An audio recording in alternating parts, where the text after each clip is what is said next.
Vanessa stepped out onto the balcony of the grand house and watched as more and more people gathered for the holiday. This girl had always believed the world was a magical place and her life one endless party. Her parents pulled her away from her thoughts and dreams, and she reluctantly turned her head.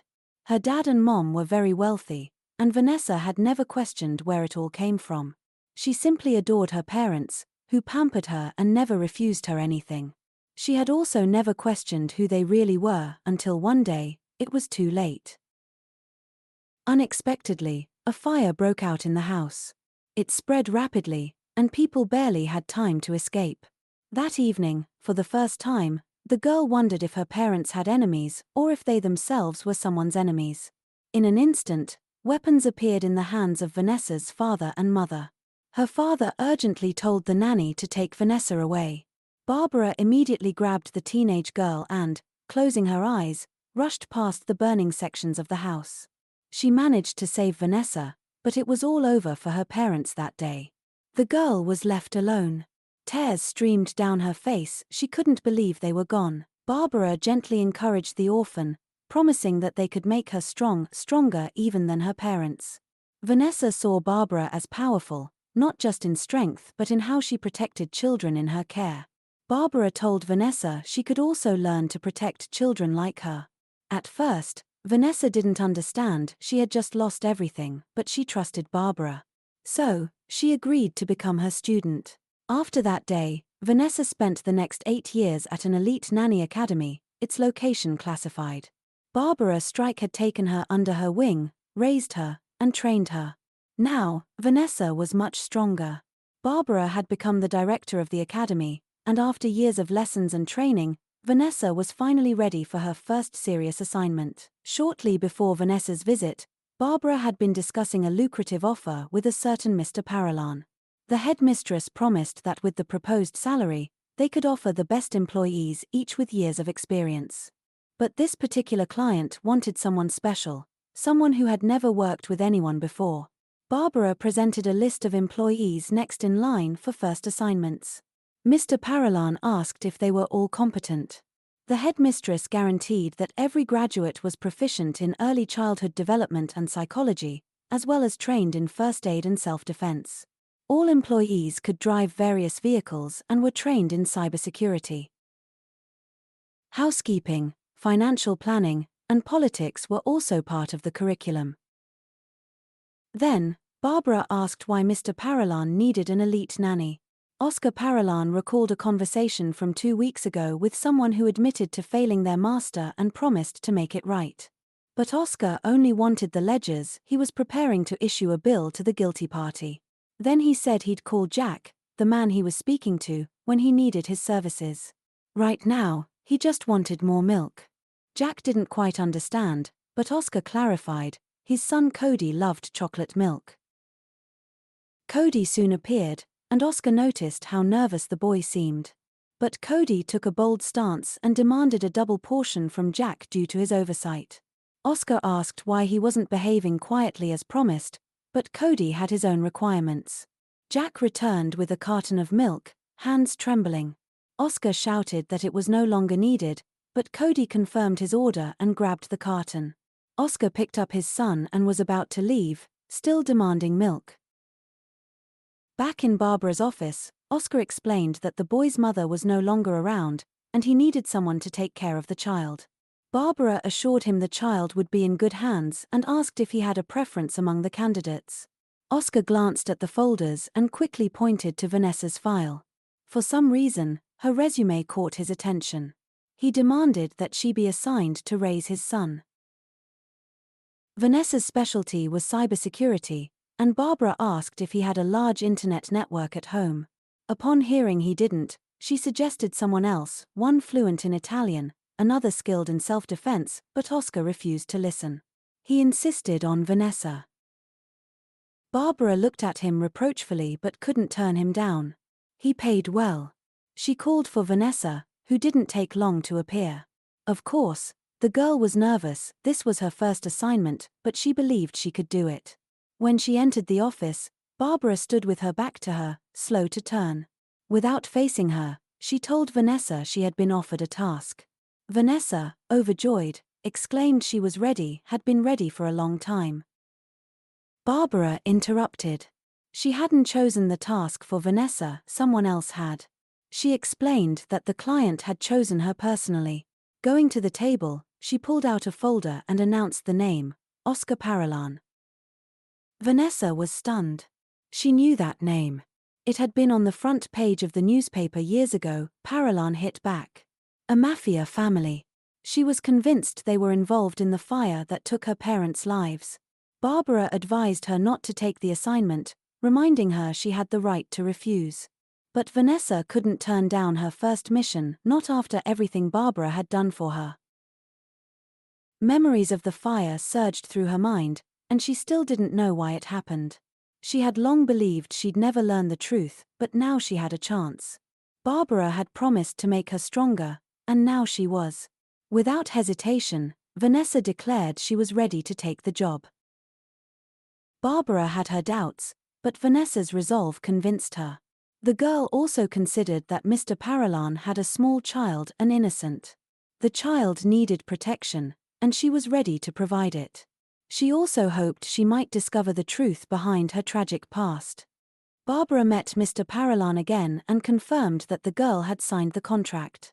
Vanessa had already packed her suitcase and stood ready. As she arrived, Barbara called out Oscar's full name. He stood off to the side, avoiding eye contact. But he turned, and Vanessa saw the man she'd be working for. Oscar was young and strikingly handsome. She was caught off guard and forgot to greet him. Oscar broke the silence, asking Barbara whether the nanny could speak at all. Vanessa thought the question made him seem like an idiot. Then she extended her hand and introduced herself, saying she was pleased to meet and work for him. He returned the sentiment and told her to get in the car when she was ready. While he stepped away, Barbara pulled Vanessa aside to go over her duties.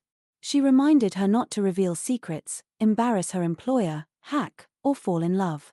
Vanessa promised she would not let her mentor down. She already felt proud of herself as she headed to the car. The driver, Adam, greeted her and offered to load her suitcase. He found her cute and offered a bit of advice, not to let herself be scared. Cody was only 4 years old. Vanessa wasn't afraid of anything. She thanked him politely and got into the car. Inside, she saw Mr. Paralan with his son. She quickly greeted the boy, asking if he was Oscar's son. The child introduced himself as Cordell, but Oscar interjected everyone just called him Cody. Vanessa greeted him warmly, but Cody told his father he didn't trust her and that she smelled like oranges. Vanessa discreetly sniffed herself, confused. Then she asked where they were going. Cody jumped in, announcing they were headed to a large mansion in the City of Commoners. Oscar clarified they had recently moved from the south. Vanessa assumed that meant Chicago. She pulled out her laptop. Oscar told her there was Wi-Fi in the car and pointed out it had no password. Suddenly, Vanessa heard a click and noticed the lock on her door had dropped. Oscar explained they always drove with locked doors for safety. Vanessa disagreed. If something happened, unlocked doors were safer. She pressed the unlock button, but Oscar locked them again, explaining that if kidnappers tried to grab his son at a traffic light, it was safer this way. Vanessa saw his point and didn't argue. Cody leaned closer to her and asked if his father could also smell the oranges. Vanessa was distracted, thinking about the irony of having unsecured Wi-Fi while getting a lecture on security. Cody peeked at her laptop and asked what she was doing. Vanessa pressed a button, and the privacy window rolled down. Adam turned to ask what they needed. Nothing. Cody remarked that the new nanny was clever. Vanessa raised the window again and suggested to Oscar that he add a Wi-Fi password. He narrowed his eyes but agreed. Soon, they arrived at the mansion on the outskirts of Chicago. Adam told Vanessa to follow Oscar while he handled the luggage. Vanessa quickly took in the surroundings and was surprised: no guards, no cameras. Inside, Oscar told her that her room was on the second floor, second from the left. He explained to Cody that Vanessa would now be his main contact, but the boy protested he wanted to stay with his father. Oscar insisted that Cody should go to Vanessa for any questions. He didn't want his son getting involved in his business. But Cody was upset, thinking his father didn't believe in him. He grew furious, threw his drink on the floor, and ran out. Oscar explained it had been difficult for the boy since his mother's passing. Vanessa noted how attached the child was to his father. Then the girl asked if Cody knew what Oscar was really doing. In response, the man asked if Vanessa knew, and she immediately remembered the notes about his affairs. She admitted she had read some news but hadn't really delved into his business. Oscar, nevertheless, decided to be honest. He admitted that he was actually the deputy of the Paralan Mafia Don. Vanessa was well aware that being the right hand of the mafia head placed him nearly at the same level as the Don. Oscar went on to say he had more enemies than he could count and was sure they would do anything to get to his only son. Cody, as the heir to the Paralan name, was incredibly important. That, he said, was why he needed Vanessa to protect his child. The girl promised she would do everything necessary. This seemed to reassure Mr. Paralan. Vanessa immediately began to ask about her responsibilities and listed some things she could do involving cybersecurity, but Oscar told her it wasn't necessary. Her only task was Cody. She hadn't realized she'd be more of a nanny than anything else. She then brought up the fact that there were no bodyguards, and the staff should probably be checked. Oscar stepped closer and repeated that her only job was to keep an eye on his son. At that moment, Vanessa noticed a drink pouch Cody had thrown on the floor. Mr. Paralan added that since the boy had run off, she should go after him. Vanessa agreed and ran outside to look for the boy, but he was nowhere to be seen. Then she heard a quarrel, Cody's voice shouting. She turned and saw Cody being grabbed by masked men and pushed into the trunk of a van. Vanessa immediately gave chase, hoping to stop the kidnappers, but the van sped away too quickly. She stood there, watching the van disappear, horrified. Her very first day, and the child had been kidnapped. She turned to see Mr. Paralan standing in the doorway and panicked about how to tell him. For a moment she considered chasing the van again, but knew it would be useless. She ran back to the house to report. When she told him masked men had taken Cody, Oscar grabbed her by the arm and demanded they go after the car. Vanessa didn't hesitate, she also wanted to rescue Cody. Grabbing her bag, she asked for the keys, but Adam had already run over. He would be her driver and take her wherever she needed to go. Vanessa promised Oscar she would bring the boy back and told him to report the kidnapping to the police. But Oscar leaned in and said that wouldn't be necessary if she did her job right. The car peeled away at high speed in the direction the van had gone. Vanessa gave directions to Adam and opened her laptop, launching a program to track the van. She had memorized the license plate and was going to use her tools to locate it. Adam asked what she was doing, and Vanessa briefly explained her plan. She checked surveillance footage and confirmed the van had passed a nearby camera less than a minute ago. Everything seemed to be going too smoothly, she suspected it might be a trap. She gave more directions, left, then 2 traffic lights, then right. She began hacking into nearby cell towers for broader access. As she worked, she muttered to herself, prompting Adam to ask again what she was doing. Vanessa didn't stop. Soon she located 3 phone signals coming from a nearby building. When they arrived, she spotted the kidnappers' van parked outside. She instructed Adam to drive around the building and wait on the far side while she retrieved Cody. A bodyguard stood at the entrance, clearly trained, but strangely without a weapon. Vanessa approached and warned him she was trained and asked him to open the door peacefully. He leaned on it smugly and refused. Without waiting, Vanessa struck, bending her elbows sharply and delivering a hit to his solar plexus. As he doubled over, she followed with a swift strike to his neck. The towering man collapsed, dropping his sunglasses. Vanessa stepped over him and entered the building, finding herself in an empty kitchen. Grabbing a metal tray from a table, she armed herself. On the far side of the kitchen, she peered through a round window into a dimly lit hall. There stood a man and a woman, guarding a bound Cody. Without hesitation, Vanessa slammed open the door and stormed in. The two thugs took fighting stances. Vanessa swung the tray at the man, who ducked. He swung at her, but she blocked with the tray, causing him pain. While he recoiled, she aimed a heel kick to his face, but he blocked it and prepared to retaliate. Before he could strike, Vanessa smashed the tray over his head. While both assailants staggered, she ran to Cody, scooped him up, still tied, and fled the building.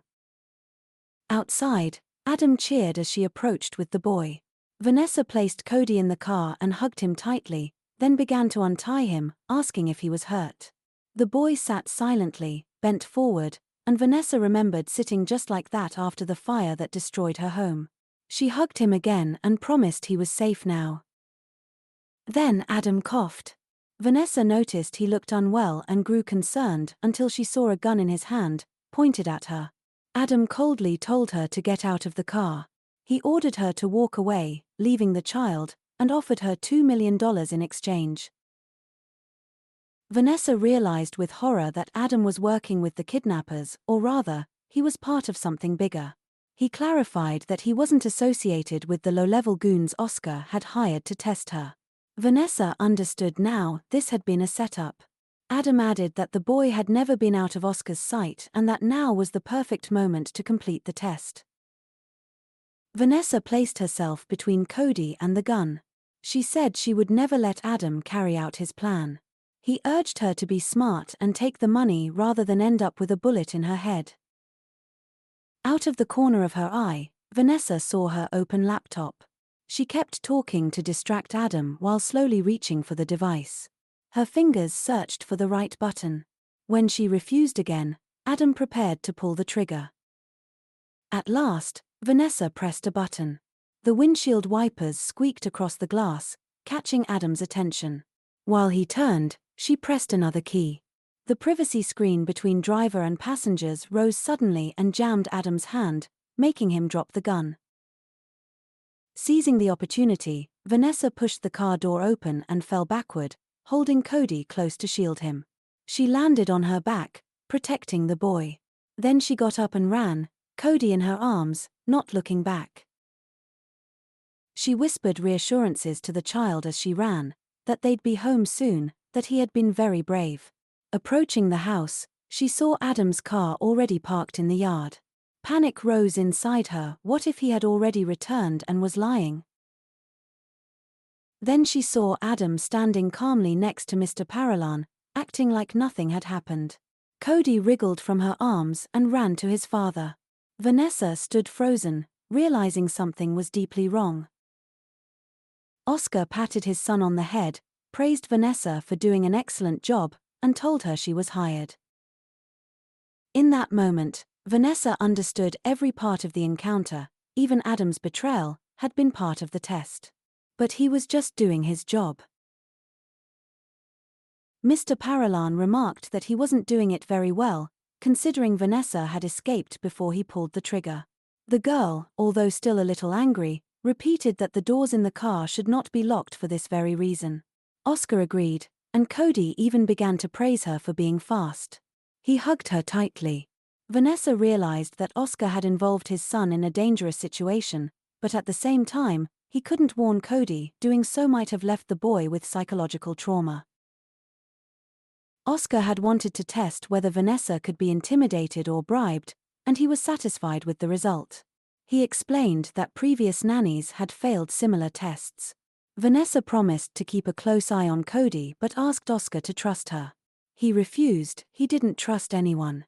When Vanessa asked why, he admitted that his wife had disappeared a year ago.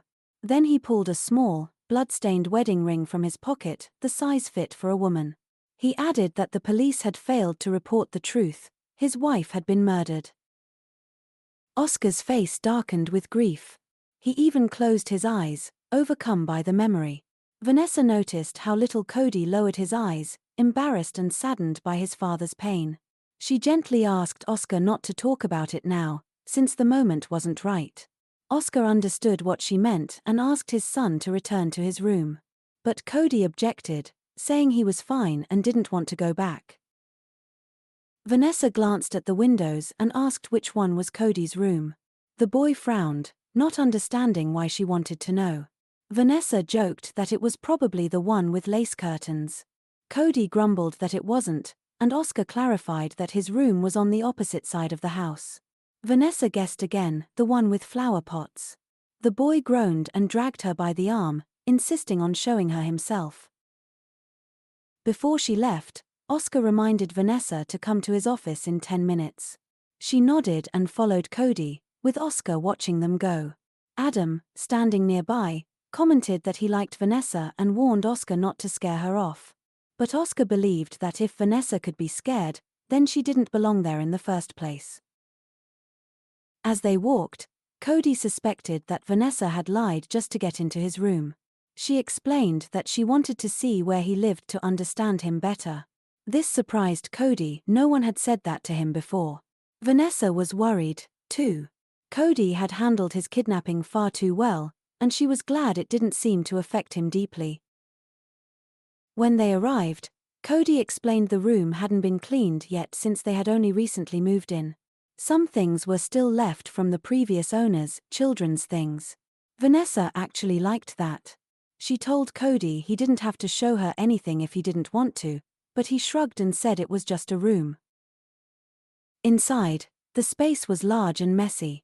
Empty chocolate milk cartons were everywhere. Vanessa also noticed dozens of identical costumes, more than an undertaker might need. In one corner was a creative station, full of paints and paper. Vanessa thought he needed to cut back on sugar and maybe expand his wardrobe. As she looked around, Cody quickly hid some toys under a pillow, clearly embarrassed. He explained that the maid didn't like him much. Vanessa smiled gently, unsure how that could be. He was wonderful. She reached out to stroke his hair, but he pulled away and told her sharply that he didn't need a new mother. Vanessa didn't try again. She understood that no one could replace his mother. She told him she could stop caring if he didn't want her to, but he simply replied that she should just do her job. Vanessa played along, agreeing to follow his orders. Then he reminded her she needed to go see his father. Vanessa realized it was time and headed for Oscar's office. On the way, she reflected on how stubborn the boy was, but also how understandable that was. At the office door, she knocked lightly. Oscar invited her in. This time, Vanessa noticed he seemed different. In this setting, he didn't look like the deputy of a mafia don, just a man trying to protect his family. She informed him that Cody was in his room and asked if that was safe. Oscar replied that as long as the boy was in the house, it was safe. He admitted that he had pressured Vanessa earlier, but she told him she didn't mind. She promised to get to the bottom of everything, no matter the cost. She believed that the same people who killed Mrs. Paralan were now targeting Cody, and she was determined to protect him. Oscar confirmed that the threats had begun when his uncle, the mafia don, declared Cody as his successor. Vanessa pointed out that her contract hadn't mentioned anything about family threats. She added that such obligations weren't part of her original terms. Realizing Oscar probably hadn't read the fine print, Vanessa decided to use it as leverage. Oscar remembered she had self-defense training. Vanessa, however, reminded him she was freshly graduated. He should have chosen someone more experienced. But Oscar insisted he had hired exactly who he needed. Vanessa paused, unsure what he meant. Did he know about her past? Had he guessed she was here for answers? But Oscar only said he didn't want anyone else. He asked her what conditions she needed to stay. Vanessa realized this task was much bigger than expected.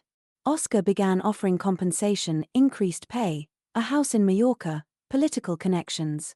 Vanessa dismissed them. None of it mattered if she failed. Then she asked for full access to everything she needed. Oscar asked her to clarify. She said absolutely everything, insisting it was necessary to protect Cody. He was intrigued by her request. Her dedication struck him as selfless, but Vanessa corrected him, she just wanted to survive the mission. Oscar said there were some things he couldn't share, like business accounts or client data.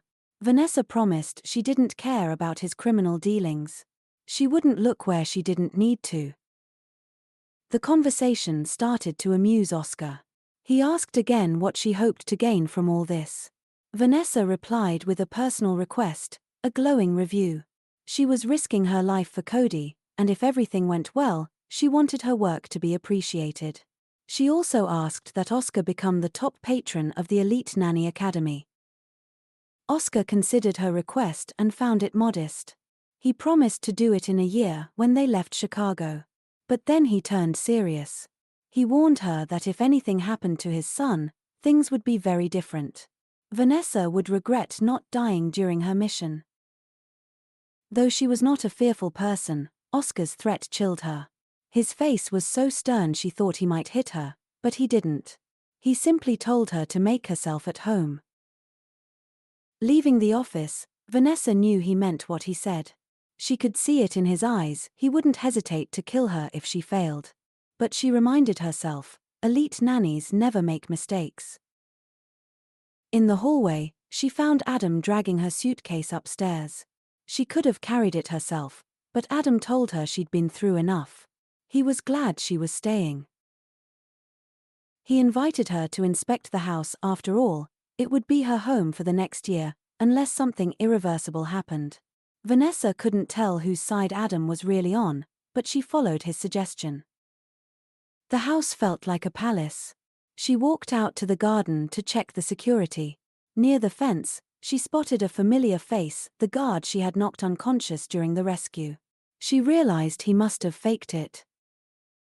The fence was 3 meters high, topped with barbed wire. She saw more guards patrolling, huge men like the first one. There were fountains and elegant features, but the space Cody played in didn't seem child-friendly. Vanessa decided she would take him to a proper park sometime. Back inside, she searched for her room. It was spacious and nicely furnished, but luxury wasn't on her mind.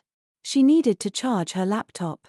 But when she opened her bag, she froze, it was missing. She retraced her steps and realized she had left it in the car when she jumped out with Cody. Looking out the window, she hoped to grab it right away, but the car was gone. Oscar came into the room and invited her to dinner. Vanessa immediately asked about the laptop, and he promised Adam would retrieve it. She then asked about Cody and was told the boy would be dining in his room tonight. Vanessa wondered how often Cody ate alone. Oscar said he had been doing so a lot lately. She suggested it was due to his mother's death, but Oscar turned on her sharply. He didn't want her opinions on his son's emotions. He reminded her that her only concern was the boy's safety. At that moment, Cody stood outside the door, trying to eavesdrop. Vanessa heard the rustling. Oscar didn't notice and walked away. Vanessa realized Cody had heard everything, and it upset her. He was still just a child. She made her way to the dining room and was shown to a massive table. There was a ridiculous amount of food. Though she was hungry, it felt excessive. Mr. Paralan sat across from her, ready to eat. While looking at her, the girl, trained in etiquette, still felt a little uncomfortable. At the academy, she had been taught the art of small talk with employers, so she decided to initiate a conversation. Vanessa asked what had brought Mr. Paralan to Chicago. When he replied that it was just business, she found it a little strange. He wasn't part of the local mafia, and that particular syndicate had no influence here. She also knew the local families would not welcome outside interference. Vanessa suggested that a man with Oscar's status could make a lot of noise in the city. Her employer agreed in a calm tone, acknowledging the truth in her words. The nanny noticed that Oscar didn't seem to feel remorse. It was as if he didn't realize the level of risk he was exposing his son to. She kept the conversation going and asked about Oscar's goals for the coming year. He didn't quite understand the question, so Vanessa clarified if there were no major plans, perhaps she could teach Cody a language or the arts. Oscar hesitated. It seemed like he had thought about it before. He admitted that Cody needed to learn something useful, but also stressed that, as the heir to the Paralan family, he had certain expectations to meet. The door to the dining room opened, and a maid entered with a drink. Vanessa found the timing strange and suspicious. Everyone here seemed like shadows, and she had only really interacted with the driver. It was also odd that she was the only one invited to dinner with the boss. Still, she assumed it was a gesture for her first day and decided to go along with it. She asked what Cody usually did during the day and was surprised to hear that his father often took him to work. Vanessa didn't think that was suitable and declared that it would no longer happen. At that, she noticed Oscar's mood shift, his jaw tightened, and his fists clenched. Mr. Paralan ordered the maid, Julia, to leave and indicated he wanted to clarify something. Vanessa caught a strange look in the maid's eyes, reaffirming her feeling that something was off. Oscar rose and asked her to follow him. Vanessa wanted to ask a question, but he told her not to say another word. When they stopped, Vanessa quickly apologized for speaking out of turn. Oscar interrupted, saying she didn't need to apologize, he actually agreed with her. Then, surprisingly, he asked her to pretend to be afraid. She didn't understand why, but he repeated the request, squeezing her hands tightly. Reluctantly, she agreed. The guard then saw Oscar shaking Vanessa, and she screamed as if in mortal fear. Oscar quickly pulled her behind a tree and explained he only had one goal for Cody. He was about to continue when a rustling noise interrupted him. A moment later, a huge guard appeared, blocking the moonlight. Oscar asked what was going on and learned there were problems in the 3rd district. He excused himself to handle the matter, leaving Vanessa alone. She stood there trying to understand why Oscar had gone to such lengths to keep this conversation private. The next morning, Vanessa heard Cody speaking in a threatening tone. Opening his door, she saw him interrogating a duckling in dim light. It felt bizarre that a child so young was practicing intimidation, but she invited him to join her for breakfast. Cody declined, saying he'd eat in his room. Vanessa smiled and joked that he was probably afraid to eat human food in front of her. Cody looked confused by her term. She elaborated, playfully accusing him of being a vampire. After all, he never ate in front of anyone, and he only came out in shadows. Cody firmly denied the claim and said he just didn't want to eat with her. Vanessa responded that she'd already eaten anyway and the kitchen was all his. She left him alone but asked to meet later downstairs. Once alone, Cody was annoyed. He didn't understand why she wouldn't just leave. He looked at the duckling and told it to stop staring at him like that. After breakfast, Vanessa washed dishes and was glad Cody had eaten. On one of the plates, she saw he'd drawn a vampire face with fangs using sauce. It felt cheeky, but she smiled. At least he had an appetite. While cleaning, someone entered the kitchen. Vanessa turned and saw a woman in an apron. It was Mrs. Kenneth. The woman asked what Vanessa was doing there. Vanessa calmly explained that she'd be handling Cody's breakfasts and lunches from now on and promised not to interfere with Mrs. Kenneth's duties. The older woman noted Vanessa was good at cleaning. Reaching for a cabinet, nearly pushing Vanessa aside, the maid said Mr. Paralan wanted coffee. As she prepared it, she asked how Vanessa had slept. Vanessa lied and said it was fine, though in truth, she hadn't closed her eyes, haunted by the feeling she was being watched. Vanessa asked Mrs. Kenneth if she'd seen her laptop. The maid didn't understand the appeal of such devices and said books were better. At that moment, Oscar's voice called from the door, asking where his coffee was. Vanessa turned, surprised at how calm he seemed. She knew it was just an act. Oscar noticed her expression and asked if there was a problem. She didn't respond, only asking if Cody was okay. She still didn't fully understand Oscar's behavior last night. He had tried to tell her something about his son but had stopped. Outside Cody's door, she heard him once again talking sternly to the duckling and realized where he was picking up such habits. Since the boy was occupied, Vanessa returned to her room and found the laptop had been placed on the table. Eager to investigate, she began searching for information on Oscar. Opening a search engine, she typed in Paralan crimes in the South. She quickly discovered that the Paralan family had been running a mafia group for a century. Oscar's uncle was now the Don, having inherited the position after his older brother died. With no sons of his own, he made Oscar his deputy, and Cody was the next heir. It began to make sense why Cody behaved the way he did. Vanessa dug deeper into dark web forums. Despite his short time in Chicago, Oscar had already made enemies. She couldn't understand why he would bring such heat upon himself unless his business back home had dried up. Then she heard Cody calling her mad ant. The insult didn't bother her. She quickly closed the laptop and went to see what he needed. In his room, she saw the duckling stuffed into her laptop bag. Cody was searching for his favorite tie. He had a night event with his father. Vanessa realized he didn't know that Oscar wasn't planning to take him. She tried to find a way to explain gently. She suggested they stay home and play while Oscar handled business, but Cody was convinced his father needed him, especially since he was going to meet people who hated the Paralan family. That was news to Vanessa, and she wondered how he knew. Cody believed his presence made his father seem underestimated, giving them an advantage. Then, suddenly, he asked Vanessa to support him when his father came in.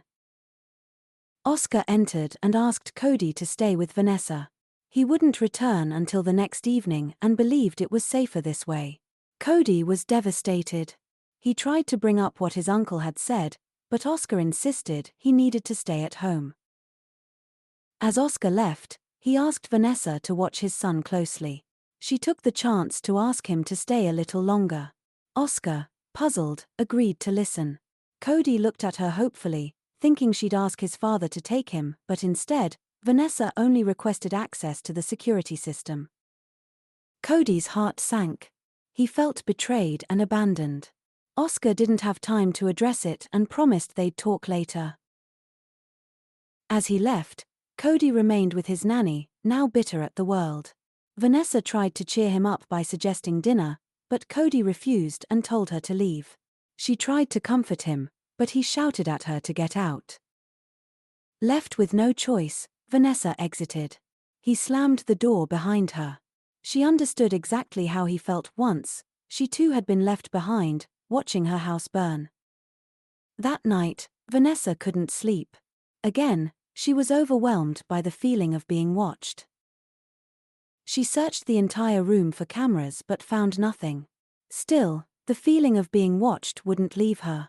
Despite the unease, it was time to resume her duties. Glancing at her immaculate room, she couldn't shake the suspicion that something sinister was lurking behind its perfection. Vanessa stepped onto the balcony, drawn by the gentle glow of the rising sun. She lingered there for a few minutes, watching the city bathe in light. Returning inside, she sat down and opened her laptop, but before she could do anything, she realized Cody was already perched on her bed. She invited him to breakfast. He refused again.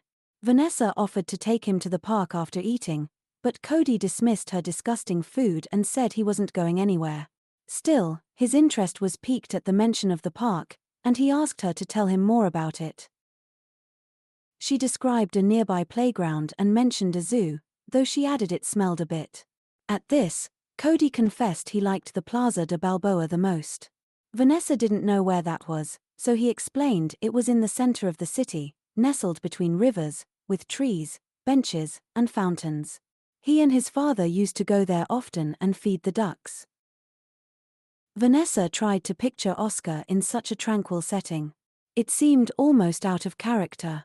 Still, she agreed to take Cody on the condition that he eat breakfast. Eventually, the two of them found themselves in the plaza, Cody happily feeding ducks breadcrumbs and politely asking them not to fight.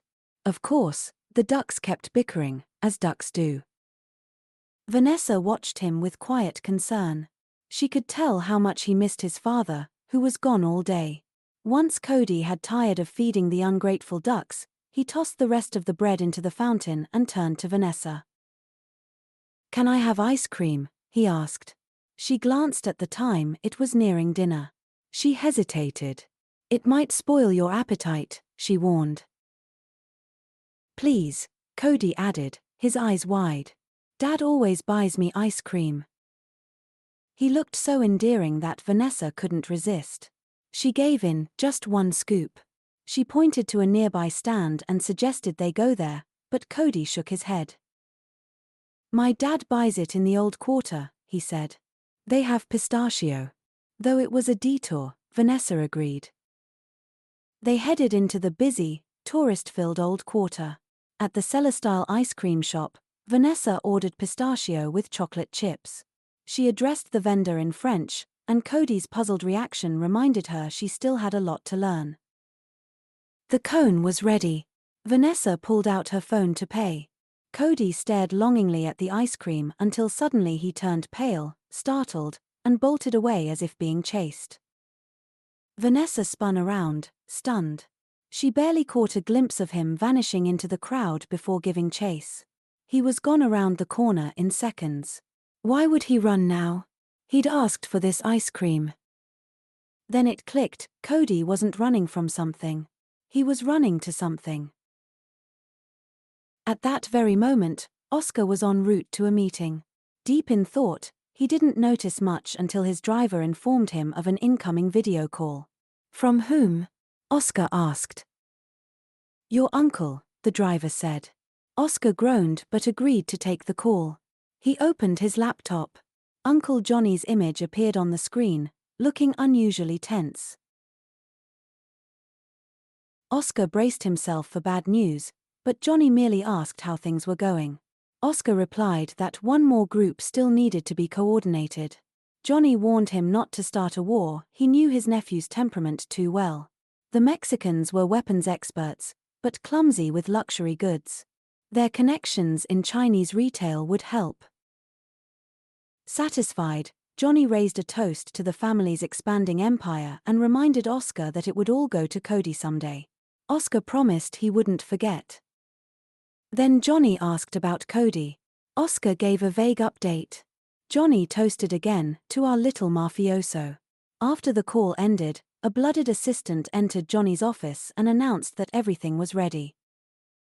While these plans unfolded, Cody was enacting one of his own.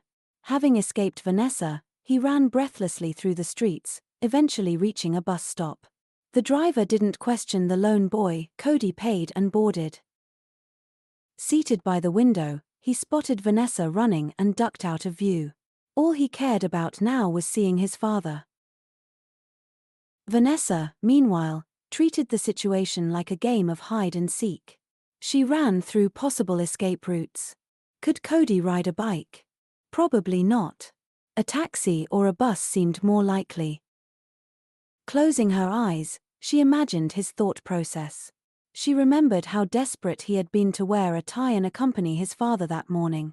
It was obvious now, Cody had made up his mind to go find Oscar. She overheard two girls talking about a boy in a cute outfit who had just boarded a bus. Vanessa gently interrupted, asking which bus. One girl hesitated, but the nanny's kind persistence worked. She said the boy had taken a bus heading to the intercity station. Vanessa sprang into action. She had 15 minutes. On the street, she spotted a man with a bike and a small dog in its front basket. Politely, she asked to borrow it. The man was taken aback, but agreed. Vanessa gently returned the dog, promised to leave the bike at a parking lot, and sped off. She raced through traffic, weaving between honking cars. Reaching a jammed bridge, she knew she'd be too late unless she got creative. Testing her park hour skills, Vanessa launched off the bridge, soaring over a baby stroller, and landed with a thud on the sidewalk. Pedestrians screamed, but she didn't stop. At the same time, Cody sat on the bus, getting closer. Bored, he stretched his legs and soon reached his stop. As he stepped off, he was startled to see Vanessa sitting calmly at the bench, waiting. He froze. How had she found him? She stood and bent down to his level. Where were you going all by yourself? She asked, voice firm but calm. Then she grabbed him gently by the collar and added, no more ice cream. Cody struggled to break free. You crumpled my suit, he cried. A wrinkled suit is the least of your problems, she replied. Still trying to escape, Cody shouted, let go. Vanessa shook his jacket lightly, and the boy slipped out of it. Landing on his heel, he winced in pain. But he didn't cry from the fall, he cried because he felt betrayed. "I hate you," he yelled at Vanessa, tears pouring down his face. "He didn't take me because of you." Vanessa crouched beside him, heartbreaking. "I'm sorry to hear that," she whispered. Cody curled into a ball, sobbing, blaming her for everything. She tried to explain that her job was to protect him, that it was dangerous to run off like this. "My dad's in danger too," Cody sobbed. "And I'm not there." Vanessa tried to calm him. "Your father has bodyguards. He's safe. They're all traitors," Cody shouted. Then the boy directly shouted that after what happened to his mother, his father simply could not trust any of them. Cody repeated Uncle Johnny's words, "Only family can be trusted," so he tried to protect his dad. Vanessa realized that in the boy's opinion, the bodyguards had deliberately allowed his mother to die. She tried to reassure him that the guards had done their best back then, but Cody objected, saying she didn't know anything. The girl didn't know the full truth about how Cody's mother was killed, but she understood the pain he was feeling. Still, Vanessa decided to try convincing him that he was wrong. Sitting down beside him, she sincerely admitted that she wasn't like those guards from before. She promised to protect Cody with all her strength, even if it meant saving him from himself. She explained that he could hate her or fight with her, but he wouldn't be able to escape her. The boy objected and confidently said he'd still try. Silence fell between them for a few moments as they looked at each other. Eventually, Cody gave in and returned home with her. After dinner, Vanessa began washing the dishes while Cody asked to go to his room. Naturally, she wanted to keep him close, even though he promised not to run away again. She didn't doubt his sincerity, but she still wasn't going to take her eyes off him until his father arrived. Later, she put the boy to bed and left the light on so it wasn't too bright. Cody hadn't fallen asleep yet, he wanted to wait for his father. Vanessa promised that as soon as she saw Oscar, she would tell him Cody wanted him. She left him wrapped in his blanket, nearly up to his head. Vanessa, too, was exhausted.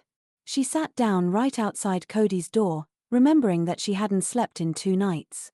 Her eyelids felt impossibly heavy, and she closed her eyes for just a moment to ease the fatigue. Before she realized it, she had fallen into a deep sleep. That was how Mr. Paralan found her, curled up under the door. Without waking her, he went straight to check on his son. Cody wasn't fully asleep yet. Hearing his father's presence, he muttered that he had missed him. Oscar leaned over him and asked about his day with the nanny. Cody admitted he had almost gotten rid of her and added that Vanessa was stupid and that he tried to run away to help his dad. When asked how he knew where Oscar was, Cody said that Adam always entered the GPS coordinates ahead of time.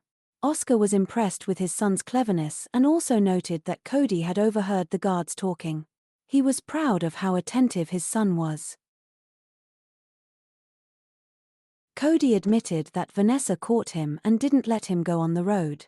Oscar said he had to leave again but promised that when Cody woke up, he'd see him there.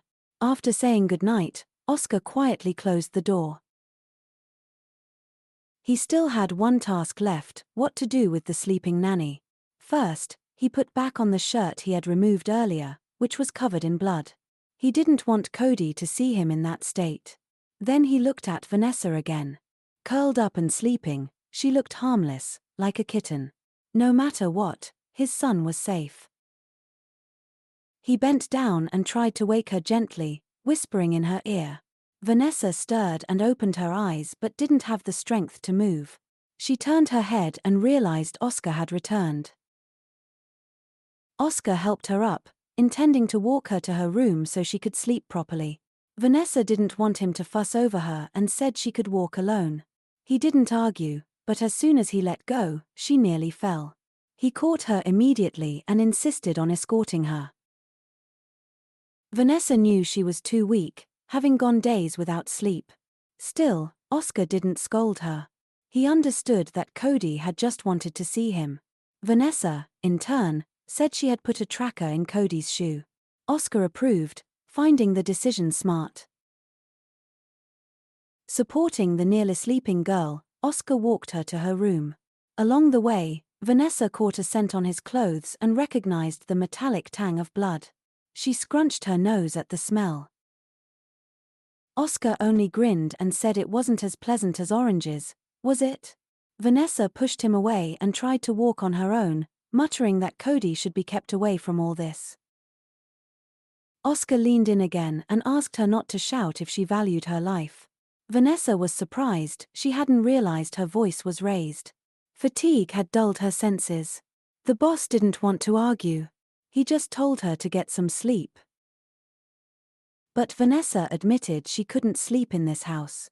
Still, she was falling over from exhaustion and only dreamed of reaching her bed.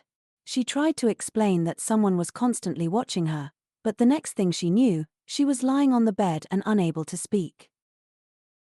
Only one thought circled in her fading mind: she had to sleep. Mr. Paralan was surprised Vanessa had sensed she was being watched. He admired her intuition. She'd need it. He knew she still had much to do, but for now, he left her to rest. The next morning, Vanessa was relieved to have finally gotten some sleep. She felt less tired, though the memory of Oscar carrying her to bed embarrassed her. What puzzled her more was how quiet her internal alarms had gone. Oscar was the man she should be most afraid of, and yet, in that moment, she hadn't felt scared. After spending time in the house, Vanessa was starting to see the family differently. Cody didn't seem like a victim, and Oscar, despite being a mafia member, didn't come across as a villain. She knew he wanted to protect his son, but bringing him to Chicago, such a dangerous place, felt contradictory. Thinking through it all, she felt something wasn't adding up. Then she remembered the moment Oscar woke her at Cody's door. That memory stirred something in her, an emotion she wasn't supposed to have. The Academy's rules were clear: no emotional attachment. There was no time for distractions. Vanessa reminded herself she had work to do and planned to request full access to Oscar's systems. She also vowed to harden her heart against these people. Just as she resolved to keep her distance, Cody came rushing at her in an inflatable duck, nearly knocking her over. He zoomed past her, bumping into corners, not even slowing down. Vanessa shouted after him, trying to get him to stop. She chased him into the courtyard and found a large pool surrounded by sun loungers. There, reclining under the sun, was Mr. Paralan. Vanessa paused at the sight of him. His lean, muscular figure and relaxed demeanor caught her off guard. Oscar explained that today was their pool day, nothing else was happening. After what had happened the night before, he needed a break. He told her how, in the middle of the night, he had spotted a suspicious car near the gate again. It was the third time that week. Oscar had drawn a map, tracking every incident, and slowly a clearer picture was forming. After glancing at the map again, he laughed, thinking maybe he was overdoing it. Still, he went to reassure his son, who wanted to spend more time with him. Oscar promised Cody they would relax together tomorrow. As they lounged by the pool, Vanessa still didn't understand why today of all days had been chosen. After all, the pool was always there. She watched as Cody launched himself into the water with a cannonball, sending splashes everywhere. Vanessa was almost soaked. Seizing the chance, she asked Oscar again for system access. She wanted to begin vulnerability analysis and draft recommendations. But Oscar just grinned and said she didn't understand anything. He leaned in closer and repeated, "Today is pool day. No work." Then he stepped into the water himself. Vanessa still couldn't see what this had to do with her. She wasn't part of their family. Just then, Adam appeared, realizing this was Vanessa's first time seeing such an event. She asked if it was on the schedule, but he explained that pool days were completely random. He handed her a towel, saying he brought it just for her and that she should join in. Her uniform, he said, would be too hot, she ought to change. Vanessa turned back to Oscar, feeling she couldn't just sit quietly near him. She explained to Adam that she had a lot of work. But the driver leaned in and told her that once someone crossed into the pool area on a pool day, they didn't just go back. Vanessa didn't understand the strange rule, but that was the whole point of pool day. Adam continued explaining that Oscar and Cody would eat and even sleep by the pool. Just then, Mrs. Kenneth appeared, assuming Vanessa had agreed to join without ever stepping over the threshold of the pool area. She tossed a neatly folded set of swimwear toward Vanessa with a triumphant smile and said, "I took the liberty of choosing your size. You'll feel much more comfortable in this." Vanessa caught the bundle reflexively and blinked, unsure whether she should be impressed or alarmed at how precisely everyone seemed to anticipate her involvement in the day's bizarre ritual. She looked around. Oscar was already back in the pool, swimming slow, powerful laps, while Cody floated nearby on an inflatable crocodile, shouting for his father to watch his tricks. With no other choice and all exits blocked by expectation, Vanessa sighed and retreated to the changing area. Inside, she stared at the swimsuit, practical, dark blue, modest by all means.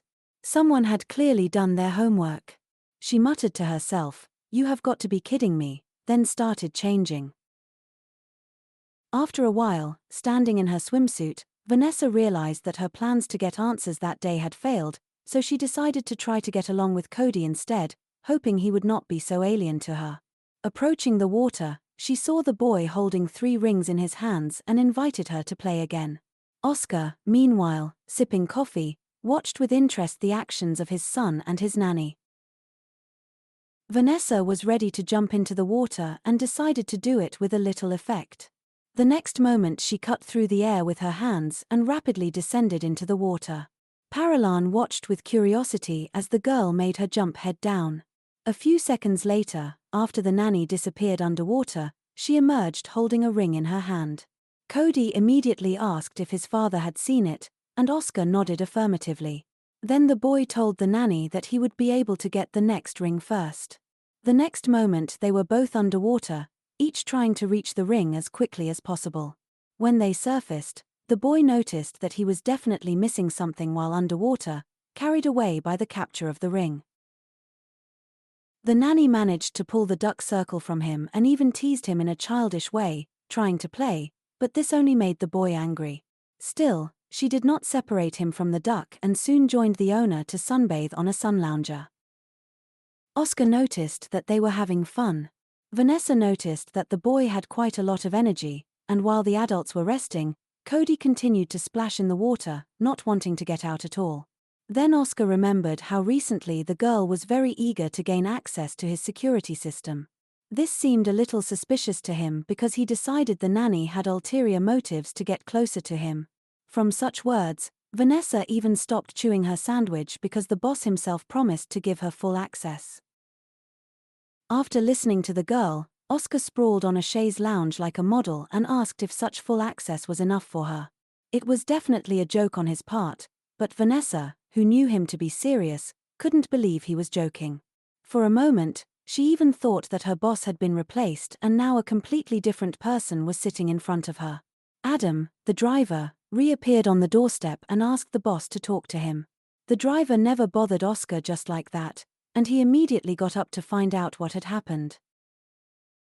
Vanessa thought that after all the turmoil, Mr. Paralan would just leave, and so did Cody.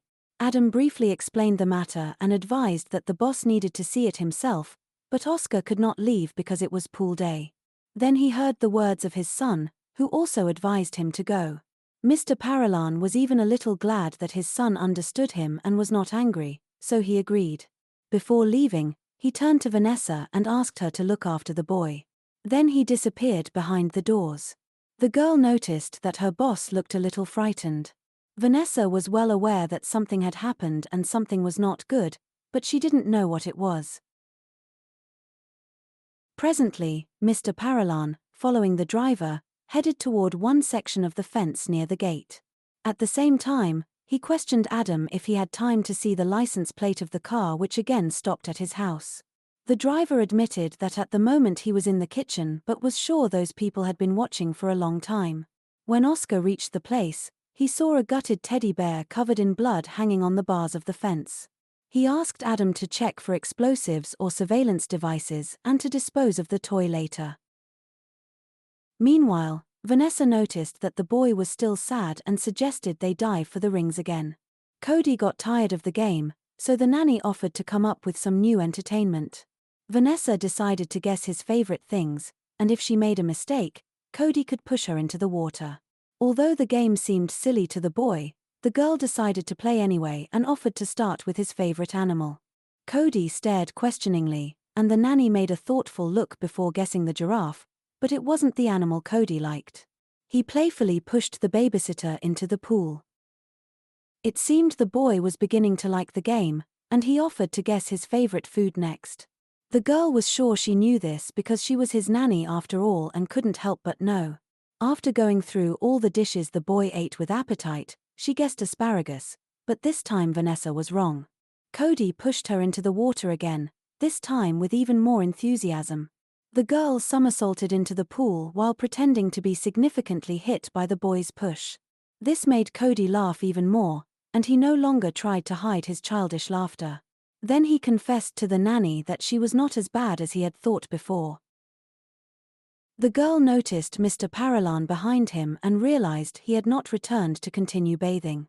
Noticing the babysitter's gaze, Cody also turned around and was very glad his father had returned, but he still needed Vanessa. Mr. Paralan offered to call Adam to his son if he wanted to continue swimming. The girl was quick to get out of the water, especially since she was interested herself. She immediately asked the boss what had happened, but he did not want to talk about it in front of his son.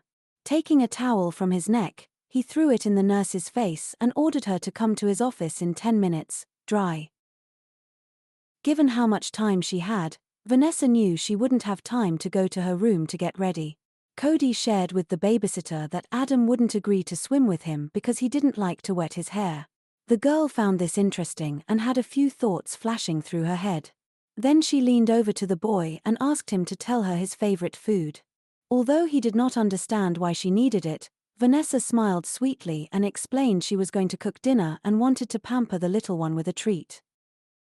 Cody admitted he really liked a frozen dessert similar to ice cream but also containing berries and nuts. The girl realized that this kid had beaten her but promised to get him the dish. He ran to change clothes, satisfied. 10 minutes later, Vanessa was knocking on the chief's office door, and he loudly invited her in. Mr. Paralan was sitting at his desk, looking at something on his laptop with a very serious face. He asked the nanny to come over and look at one of the camera recordings made about an hour ago. The girl could not believe there were cameras on the mansion's territory because she had not seen any. Oscar explained the cameras were only outside, but she wasn't sure if he was telling the truth. However, now she had a chance to gain access to the system, although she did not imagine it that way. Looking at the video, the girl realized there had been an intrusion on the property. She saw a very creepy shot that scared her genuinely. On the monitor, a bloody teddy bear was clearly visible hanging on the fence. The nurse immediately determined this was nothing more than a threat, and Mr. Paralan fully agreed. The girl also suggested this was a threat to Cody, which was why she was there to protect him. Vanessa had no doubts about her abilities and was ready to deal with the situation. At the same time, she noticed the boy's toy was not on the fence, meaning those people did not get into the house. She offered to look at the rest of the cameras, assuming someone might still be exposed. After a while, they saw a muscular man on the laptop screen holding a bear in his hands. The nanny noticed something and asked the boss to zoom in on the villain's shoulder. Even at maximum zoom, the image was not very high quality, but the girl admitted she knew a suitable program. Oscar gave her a laptop, and she immediately got to work. Without noticing, a drop of water rolled off her hair onto Oscar's shirt. He thought the nanny hadn't dried her hair well enough. Vanessa did not pay attention to this. Almost a minute later, she had everything ready. She enlarged the image, and now it was possible to see the tattoo on the criminal's shoulder. The nanny knew such tattoos were done in Russian prisons after 2 terms of imprisonment. Oscar thought her knowledge incredible but found it incredible that he had made enemies in just a month.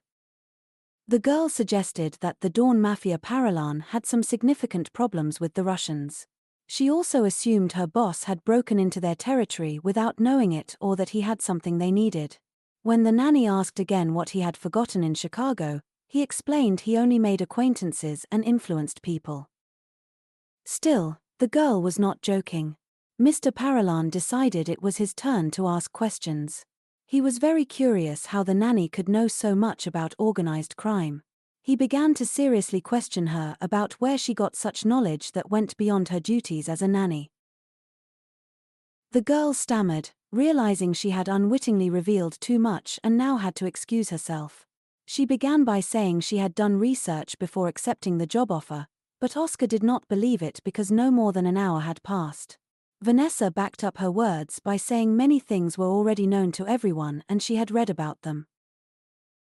Mr. Paralan could not stand it anymore and banged his fist on the table because it concerned his field of activity. Then he asked the girl again, and she admitted they had been taught this in an elite academy. Oscar still did not believe the nanny and grew more suspicious every minute. Grabbing the frightened Vanessa by the shoulders, he demanded she tell the truth or he would kick her out. He added he would never allow his son to be protected by a deceiver.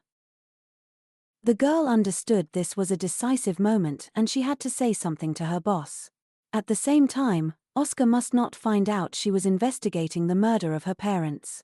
Mr. Paralan squeezed her shoulders even harder and gave her 5 seconds to answer. Vanessa thought she could put him on his shoulder blades right then, but it would end in defeat for herself. After all, she would be immediately fired and no longer able to find answers to her troubling questions. In a slightly trembling voice, she admitted to Oscar that she could get into big trouble later. He did not understand that Vanessa could be threatened more than he was and asked for an explanation. The nanny admitted there would be problems with the law, the academy, and everyone in general, and it would end badly for her. Mr. Paralan still did not believe the girl and assumed she was a member of some gang. Vanessa did not expect this and was even surprised her boss could think such a thing about her. He continued that the nanny was in a syndicate or worked for competitors and was now spying on him. Vanessa cried out in fright that she was just a freelancer. Oscar realized this girl was a mercenary. The girl determined her boss did not quite understand her. Trying not to laugh, she lowered her head. The nanny continued her story that she was a freelance hacker and sometimes did something illegal. She added that such people were called black hackers who really needed money. Then she said that despite all her actions, no one was hurt. At that moment Oscar recalled the day his son was kidnapped and how Vanessa had cleverly helped locate him. Vanessa began explaining that her work wasn't so difficult if you knew the right places to look. She made it clear she didn't directly involve herself with criminal groups, syndicates, or gangs, but rather gathered information through darknet forums, where details about criminal organizations were abundant. Oscar asked if Vanessa's headmistress knew about this, and she requested he not tell Barbara. Watching his expression, Vanessa realized he was beginning to trust her again. He promised secrecy, though his face held an intensity that made Vanessa uneasy, and rightly so. Immediately after, Mr. Paralan asked Vanessa to find someone for him. She hoped the task wouldn't be hard and asked who exactly he wanted. Without a word, Oscar handed her a laptop displaying the criminal's image. Vanessa needed a copy of the video footage to work effectively. Oscar gave her a tablet with all necessary files and told her he'd watch after his son himself. Leaving the office, Vanessa thought he trusted her too quickly, but she was willing to take any job he gave in exchange for his silence. The tablet was connected to his network, something not everyone would risk giving a hacker, and Vanessa suspected it was another test. She unlocked the device and noticed a program recording everything she did. She decided not to disappoint Oscar and prepared to perform the task, treating it as a performance more than a challenge. Meanwhile, in the south of the country, Johnny's trusted employee Simon nervously knocked on his boss's office door. Simon reported problems, but Johnny initially thought he was complaining about his outfit. He wasn't. Spitting out seed husks into a jar, Johnny listened as Simon explained that a mirroring program had detected unusual data activity. Johnny suspected Oscar had found their spyware. Though Johnny doubted Oscar's tech skills, Simon warned that the background programs on Oscar's tablet could reveal a lot. Johnny was not worried, he had trained his nephew well and believed Oscar would not interfere. He banged the jar lightly but remained calm, confident Oscar would not jeopardize him. Back with Vanessa, she began setting up a facial recognition scanner based on European Union standards, planning to expand it as needed. She was confident the mask worn by the villain wouldn't fool the system. Even hidden identities eventually show up on cameras. While the search ran, Vanessa checked on Cody. Almost immediately, a match was found. Surprised by the speed, she examined the results. The suspect was writhing in various poses on camera and had a Facebook account openly posting videos and photos. Vanessa found this bold and suspicious, so she dug deeper. Outside, Cody watched the street curiously, noticing Mrs. Kenneth cleaning with a rag. Adam grabbed Cody by the collar, warning him not to meddle where he shouldn't. The boy broke free and ran off, planning to investigate the duckling case further. Vanessa continued researching when she heard Oscar's voice. Turning, she saw him holding a plate of food. He explained she had missed dinner, but Vanessa was more concerned about Cody eating well. Oscar assured her Mrs. Kenneth was looking after his son. Then Vanessa showed Oscar the suspect photos. The villain's tattoo was missing in the latest pictures. Oscar was skeptical, but Vanessa insisted it was the same man. The tattoo was new and still healing, explaining its absence. The man's body structure matched perfectly. Vanessa proposed the man knew he'd be caught on camera, so he faked the tattoo or hid it. Oscar realized the man had deliberately provoked a gang conflict. Vanessa added that the suspect was born in Tijuana, linking him to the Mexican group Oscar had nearly finished negotiating with. Upset, Oscar now saw the man as a two-faced traitor. He asked Vanessa to track the suspect's location, which she did quickly. Oscar felt reassured he'd made the right decision hiring her. Vanessa admitted she only took the job because the headmistress insisted. When she questioned why Oscar chose her, he told her to figure it out herself. She noted he'd accused her of lying, despite knowing her capabilities. Oscar explained her resume only mentioned network security, not her hacking skills. Their conversation was interrupted by Cody, who stormed in demanding answers. Adults reassured him nothing was wrong, but Cody was unconvinced, visibly upset. He threw the duckling toy on the floor and asked why Adam wouldn't let him outside. He noticed Mrs. Kenneth cleaning the main gate and saw 2 guards at the back door instead of 1. Oscar explained Adam kept Cody safe, the second guard was training, and Mrs. Kenneth was just cleaning. Vanessa noted Oscar's tone about her wasn't kind, but Oscar took Cody in his arms, stating his duty was to protect his son above all. Oscar then asked Vanessa to confirm his words, recalling Barbara's warning that Vanessa must prioritize and protect Cody and obey her superior. Though reluctant, Vanessa confirmed everything. She knew she must protect Cody, even if it played into Oscar's hands. Alone, Vanessa returned to work, sitting at her laptop late into the night. When ready, she knocked softly on Oscar's door. He promptly opened and asked what she found. Vanessa reported that all locations where the suspect had been seen were unrelated to his house or legal business, which suited Oscar's plans. He was already plotting, marking locations on his investigation board. She wanted to coordinate drawing classes for Cody the next day, believing he had talent. Oscar agreed and sent Adam with them. Vanessa expected a train ride, but Oscar insisted on his way. Outside, Oscar noticed Vanessa's softened attitude toward him but didn't dwell on it, he needed her focused. The next morning, Vanessa was in the kitchen preparing apples when Oscar appeared, asking for coffee. Not finding Mrs. Kenneth, Vanessa offered to make it herself. While cooking, she shared news about Mexican weapons caches lost overnight.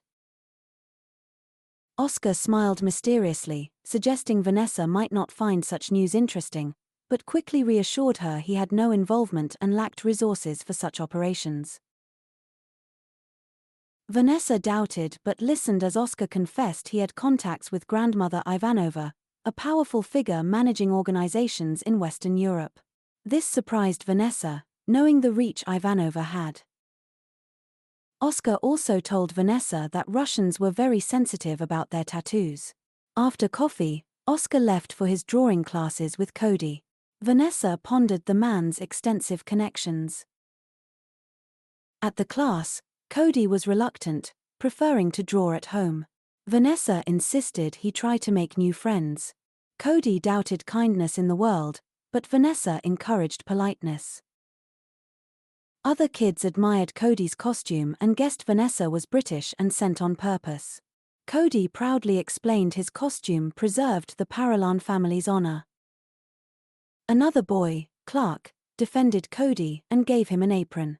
Cody thought Clark's father was a sailor, but Clark corrected him. His dad was a dentist and one of the best. Clark smiled, proudly showing he brushed his teeth well. The teacher invited kids to draw something for their parents. After class, Vanessa checked on Cody, who grumbled he had to return next week. He suspected Clark was colorblind and needed training to work with shadows. In the car, Adam asked Cody what he had drawn. Cody hadn't drawn anything yet but hoped to create a masterpiece next week. Adam shared what he enjoyed most about painting, mosaics, encouraging the boy to explore. Vanessa smiled, watching Cody slowly open up amid the strange, tense world around them. Suddenly, the driver abruptly fell silent as he noticed something bad in the rearview mirror. Vanessa noticed this and began to ask what he had seen behind them. Without explaining much, Adam only asked the passengers to hold on tightly, then slammed on the gas, causing Vanessa and Cody to slam into the back of the seat. The girl asked Adam to explain, but he wanted to be sure of his suspicions first. The nanny then looked out the window at the car likely chasing them. The driver realized his sharp maneuver hadn't prevented the pursuers from following and began to think of his next move. He needed to get away at all costs and keep Cody safe. He made a few more maneuvers, but the dark car remained close. Vanessa was worried. Fortunately, there were few cars on the road. Adam, having increased speed, rushed along the highway. He planned to quickly drop off the passengers, then distract the pursuers himself. Cody wanted to know why they couldn't go with his dad, but Adam knew it was undesirable to bring those people to the mansion. Vanessa thought if shooting started, the boy might get caught in the crossfire. The nanny unbuckled her seatbelt and asked Cody to get ready. He realized she was going to jump out of the moving car, but she promised Adam would slow down. The driver turned sharply into an alley with a suitable place to drop them off. Without hesitation, Vanessa jumped out holding Cody tightly. She immediately hid behind a corner, hoping the chasing car wouldn't notice them. Soon, the car drove past without slowing. Cody breathed a sigh of relief, thinking they were safe. Vanessa peeked out to check.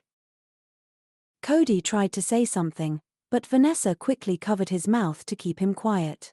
The dark car reappeared in the alley where they were hiding. Vanessa noticed it was another car searching for them. She feared the first car might see her jump out. The second car drove past without noticing them. Vanessa sighed with relief that they hadn't been found. She let go of Cody's mouth, and he asked who the cars belonged to. Vanessa didn't know, but guessed given the circumstances who might be chasing them. She took Cody by the hand and suggested they return home while she thought of a safe route. Meanwhile, Mr. Paralan was instructing the guards. Soon, he saw Vanessa and his son walking near the house. Cody rushed to his father, pushing Vanessa aside without a word. Oscar noticed the boy was scared and hugged him, asking if he was okay. Adam had contacted Oscar earlier and updated him. Oscar wanted to know what happened next. Vanessa told him there was a second car, but they escaped without problems. Cody, however, mentioned the neighbor's lawn had many garden gnomes, which he found terrible. Oscar realized that had scared the boy more than the chase. He sent Cody inside to change clothes. Vanessa approached Oscar, saying this time the threat was real because he had made enemies. She noticed Oscar seemed guilty but didn't admit it. Mr. Paralan decided to increase security. Vanessa planned to cancel the drawing classes. All she could do was minimize damage because what was done couldn't be undone. Cody returned, having forgotten to bring something for his father. He gave Oscar a drawing of his mother. Oscar noticed it was beautiful and very similar to his wife. Cody promised Vanessa he'd draw her next week. She wanted to explain he wouldn't have class, but Oscar put his hand on her shoulder, signaling her to stay silent. Oscar wanted to hang the drawing in his office. Cody went off to find a frame. When he left, Oscar told Vanessa not to cancel classes but to stay by his son's side. She didn't object, though she wanted the boy to be safe. Oscar prepared to make a call, dialing his uncle's number. The call surprised Johnny, but he knew Oscar needed help. Oscar asked him to send Nick and Anna, though they had agreed on minimal support. Oscar explained the city situation was heating up and he needed the two now. Johnny realized the clashes between Russians and Mexicans were escalating and hoped Oscar wasn't involved. Oscar assured him he stayed out of such matters but was concerned about group actions. Johnny offered a doctor, but Oscar had no job for her. He said the doctor would find something to do herself. Nick and Anna could only arrive next week. Johnny asked about little Cody's affairs before ending the call. Oscar thought his uncle knew about the pursuit and was already considering the Mexicans. A driver ran up, out of breath, reporting he had lost the pursuers. He told Oscar that Cody and Vanessa were safe at home. Oscar thanked the driver, who said he was just doing his job.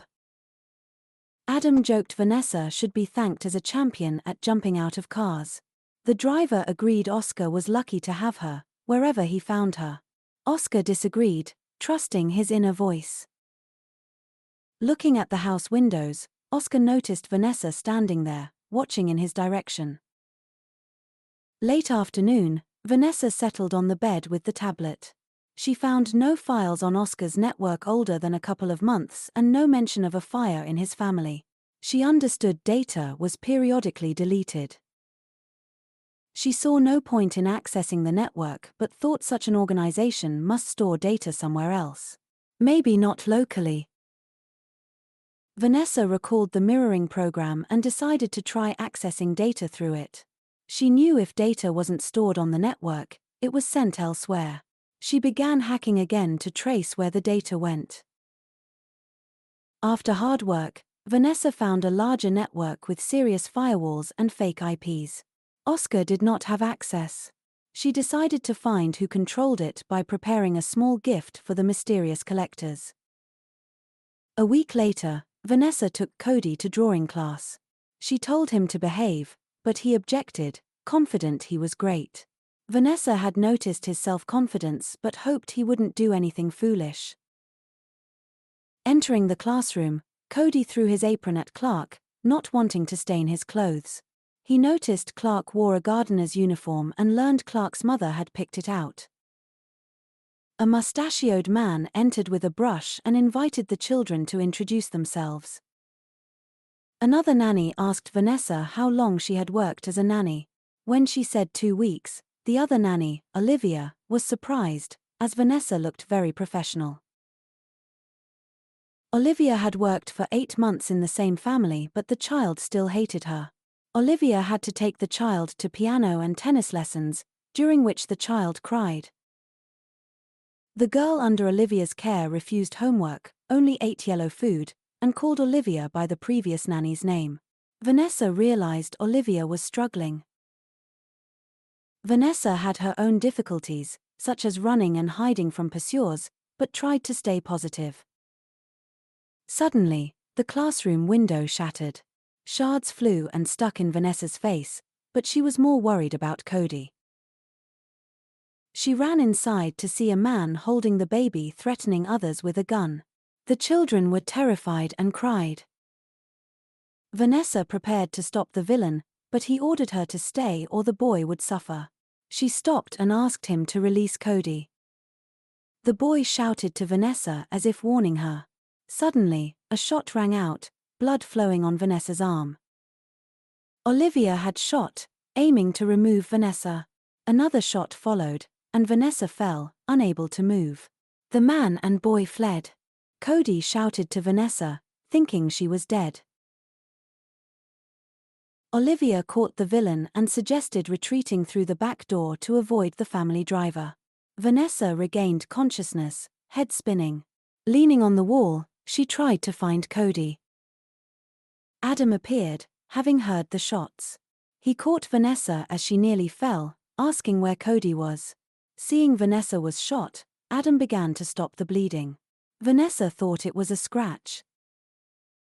She took out a phone showing a beacon indicating Cody's location underground near a river. The driver offered to send the location to Oscar immediately.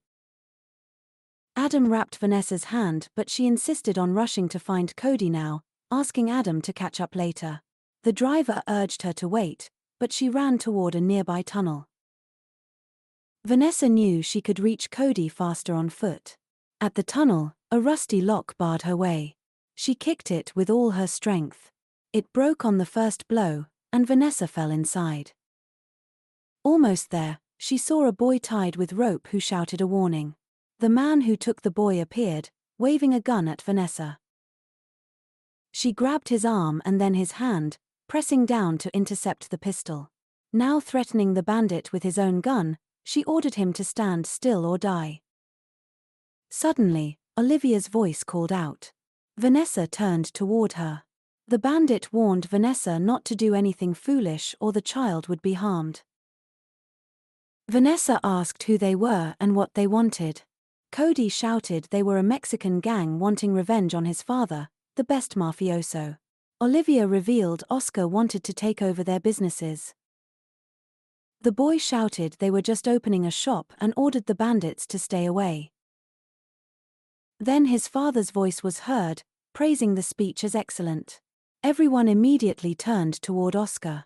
He hadn't come alone. Nick and Anna stood beside him, ready to handle the situation themselves. Vanessa hadn't seen them yet and asked Mr. Paralan who they were. She noticed they looked like professionals who knew their business well. Anna lightly criticized that they had gotten into a mess on their first day and were prepared to fight. Nick noticed Cody, whom he considered his favorite little mafioso, and made a fuss in his direction. Mr. Paralan expressed how much he missed the two men, recalling their temper and habits. The villain began yelling that they should all go back south since the city was already occupied, but Oscar doubted this, saying they couldn't even save their weapon depots. Vanessa watched, noticing her boss trying to provoke the bandits. Olivia interjected, warning that although the gang was now on Oscar's side, they might change their minds later. Cody shouted defiantly that they would do as they wished and the bandit would see what happens to their enemies. Olivia tried to threaten the boy, but Vanessa immediately stood up, claiming she wouldn't do anything. She realized they didn't intend to kill her, otherwise, they would have done so as soon as she entered. Vanessa also realized this place was their main base. They hadn't expected to find her so quickly, and after losing many caches, it wasn't profitable to start shooting here, as the police could identify them immediately. Nick and Anna whispered how smart Vanessa was. Oscar had already told them about her. Olivia, still intolerant of their attitude, ordered Vanessa to be silent. Mr. Paralan decided to intervene, suggesting they not resort to guns and settle things like civilized mafiosi. Nick noticed they were outnumbered, 4 against 8, even with an injured nanny. Anna called it cowardice, but Olivia refused to be a fool and asked the others to lay down their arms first. Vanessa thought it best to comply, not wanting Cody to get hurt. Mr. Paralan holstered his pistol and put on the safety. The bandit who had stolen the baby was confident they could beat them with bare hands. Olivia ordered her men to attack immediately. Vanessa grabbed Cody and jumped aside, keeping him safe. The fight began mercilessly. Mr. Paralan and Anna fought skillfully, giving their opponents no chance. Nick also kept pace, skillfully defending against the bandits. One Mexican bandit approached Vanessa. Though wounded, she prepared to fight. As he neared, She struck him with her leg, knocking him down, then pressed him harder to the floor. Oscar and his assistant continued fighting the remaining bandits, who proved formidable.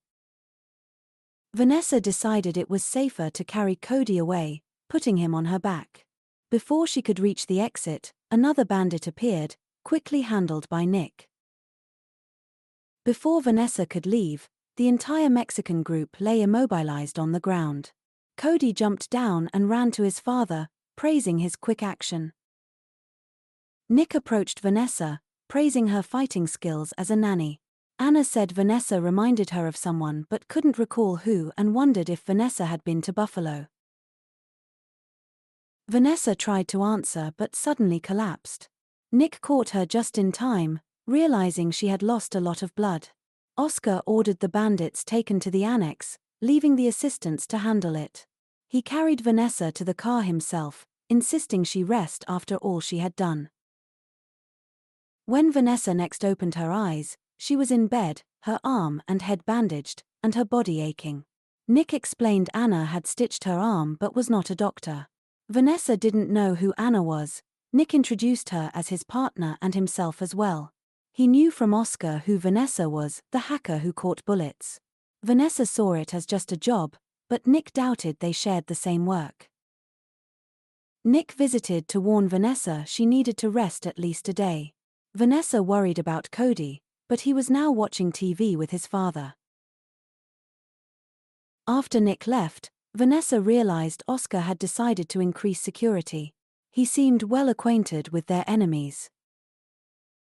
Though worried she had to stay in bed, Vanessa took her tablet to try again to find the full database through the mirroring program.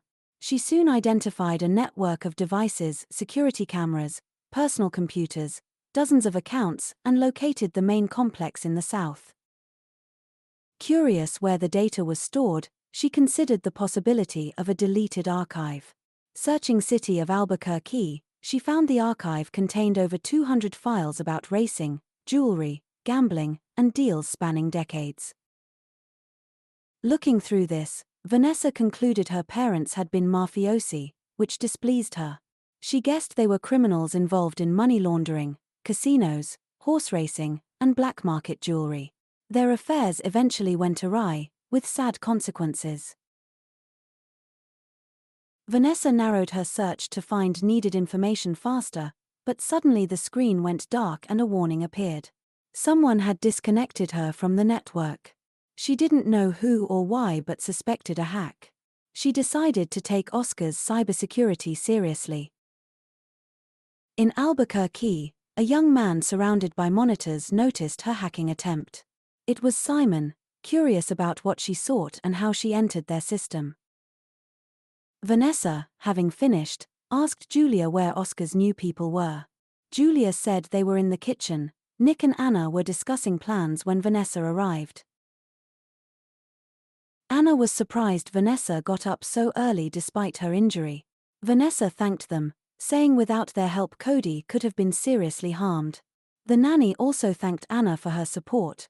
Anna assured them they were there for that. Nick said they were deciding how to avoid similar incidents. Vanessa admitted it was a mistake to return to drawing classes since they could be tracked and an ambush expected. This saddened her, as she didn't want to be so predictable. Anna reassured her that Mr. Paralan himself had insisted on continuing studies. Nick added that with them there, Vanessa no longer needed to cover for him. Vanessa asked how long Nick and Anna had worked for Mr. Paralan. Anna said they had been with him even before he became the Dawn's right-hand man. Nick added Oscar had made them his representatives before sending them to Chicago. Vanessa was surprised Oscar had become a deputy only a year ago.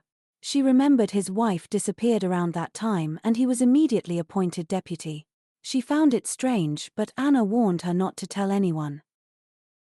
Vanessa noticed something in the closet, a slightly open door. She changed the subject and apologized for her odd suspicion, admitting she needed to cook boiled eggplant for Cody's breakfast. From the closet, children's voices protested the dish. Vanessa opened the wardrobe door abruptly, greeting the boy. Cody sat among the dishes, realizing his spying had been discovered. He fell out of the closet, and Anna said it was time to get back to work. Nick smirked at Cody before leaving, joking he was unlucky this time. When alone with Cody, Vanessa explained eavesdropping was rude, but the boy claimed he already knew their conversation, which surprised her. Cody revealed that last year, bad men took his mother, and his father became a deputy to become stronger and find her. Both missed Mrs. Paralan. Oscar didn't trust the police and all his searches failed, which hurt him deeply. Cody said his father and men only returned her ring, and he cried. Vanessa comforted him, telling him crying would help. Cody insisted he was a man and men shouldn't cry, wiping his tears and pulling himself together. Mr. Paralan told his son that they wanted to take him next, but Vanessa promised it wouldn't happen. Cody doubted this because Vanessa didn't know the bad men or how to stop them. Bad things happened often. Cody decided he needed to be even worse than those bad men. Vanessa was shocked by the boy's reasoning, realizing how hard his life was. Cody hoped one day to become the Dawn's right-hand man, find those who took his mother, and ensure no one else's mother would be taken again. Vanessa recalled a night when Mr. Paralan mentioned a purpose for Cody but didn't finish the conversation. She now tried to guess what he meant, aware it would be harder than imagined. In Albuquerque, Simon noticed the system hack and thought how to fix it. He went to the doctor's room and knocked, hoping she was home. Wanda opened and asked why he came. Simon needed to see the boss, assuming she might be with the doctor. She invited him in, but he declined to avoid seeing the sight that could disturb him. Johnny appeared and asked why Simon had taken a break. Simon reported someone broke into their encrypted servers and it seemed an inside job. The boss noted Simon's job was to prevent such breaches. Simon said he cut off the network immediately. He explained their network was impenetrable but they still received data from the files. He noticed the package from Chicago was larger than usual. Simon guessed someone was trying to slip executable files. The boss asked him to keep things simple. Simon showed that Chicago branch programs updated faster than he could track. There were many security programs as if they were hiding something. Johnny thought Oscar's return of his people was suspicious. The boss decided Oscar had relaxed and needed reminding he was being watched. Johnny began planning what to do about Oscar. Meanwhile, Mr. Paralan was talking to Anna in the study about upcoming business. She had a few friends in town and promised to ask around, hoping to find out something. At that moment, Oscar's phone vibrated in his pocket. Seeing the call was from his uncle, he politely asked Anna to leave him, since the call was important. Left alone, Oscar answered and immediately asked why his uncle was contacting him so soon. Without further ado, his uncle told him about a new task and said he would send instructions at the same hour. Oscar opened the message on his tablet but decided to refuse, saying it was not in his competence. Johnny assured him he was mistaken and that the right person was now in the north of the country. The uncle was sure this case was for Oscar and asked why he was strengthening his security. Johnny suggested Oscar might be setting up a new base, but Oscar objected, saying he didn't need Nick and Anna for that. The uncle directly pointed out that someone had upgraded Oscar's internal network without permission. He also hinted Oscar was trying to rummage through his data and realized Vanessa was involved. But Oscar explained he had a new specialist who probably overdid it a little but that he would settle everything. Johnny reminded Oscar he could not hide from him and made the new task a priority. The next day, Cody was a little bored since his father ordered him to stay home until the babysitter got better. Vanessa did not want him to be bored and offered to play a game other than swimming. Cody asked what games she meant, and Vanessa listed a few, including hide-and-seek and charades. But the boy found all of them dumb and uninteresting and buried his face in the back of the sofa again. Suddenly, he jumped up happily and exclaimed he had figured out what to play: spies. Vanessa guessed he wanted to spy on his father, but Cody pointed to the guards in the garden. They were building something, but he was sure they were up to something else. He led Vanessa to the window. Several workers were running around with boards and shovels. Nothing seemed suspicious. But Cody was sure he was right and hoped Vanessa wanted to find out too. Vanessa agreed, and Cody was happy. Then he added they would need ninja masks to play. Soon, they hid down the corridor with balaclavas on their heads, trying to step quietly and unnoticed. Mrs. Kenneth passed them and promised no one would find their bodies if she found they had been in her room. Vanessa and Cody crept up to the window, and Cody saw a pile of wood, as if people were building something. Vanessa looked at the initial structure and suggested it might be a shed for garden tools. But there was a separate room in the garage for inventory. Now Cody thought deeply about why he needed the shed. Vanessa also thought it unnecessary to take a team of guards to build it. Then Anna appeared behind them in a swimsuit and invited Cody to swim. He happily rushed to change. Vanessa noticed Anna's questioning look and tried to explain she was just playing with Cody. Anna advised her not to get involved or ask unnecessary questions. Anna notified Vanessa that Oscar wanted to see her and said she would look after Cody for now. Vanessa decided not to keep Mr. Paralan waiting and soon knocked on his office door. He opened it immediately and invited her in, but seemed too polite. Oscar asked how her shoulder was. She said it was fine and the bullet hadn't hit the bone. He thanked her for keeping her promise to protect Cody even at the cost of her life. Vanessa said she acted instinctively, because Cody was just a child. Vanessa realized the conversation was becoming domestic and asked what Oscar wanted. He asked her to find another person for him, stressing its importance. Vanessa assumed a new threat had arisen and looked through the window at Cody in the pool. But Oscar didn't mean his son. He handed Vanessa a photo of a man who looked somewhat like Oscar. It was his cousin, whom Oscar believed was in danger. He added the case had nothing to do with Cody now. He asked Vanessa for a favor. Although she had promised herself not to help unless it involved Cody, seeing the worry on Oscar's face, she agreed but said it would be a one-time help. Oscar thanked her politely. Later, Vanessa studied with Cody again, this time conducting chemical experiments creating a volcano. The boy wondered why it exploded. Vanessa explained it was the right combination of reagents. Cody remarked it reminded him of Nick and Anna, who he thought were quite explosive. Nick came in with Oscar and added he could be dangerous without his partner. Oscar was about to leave but needed to talk to Vanessa first.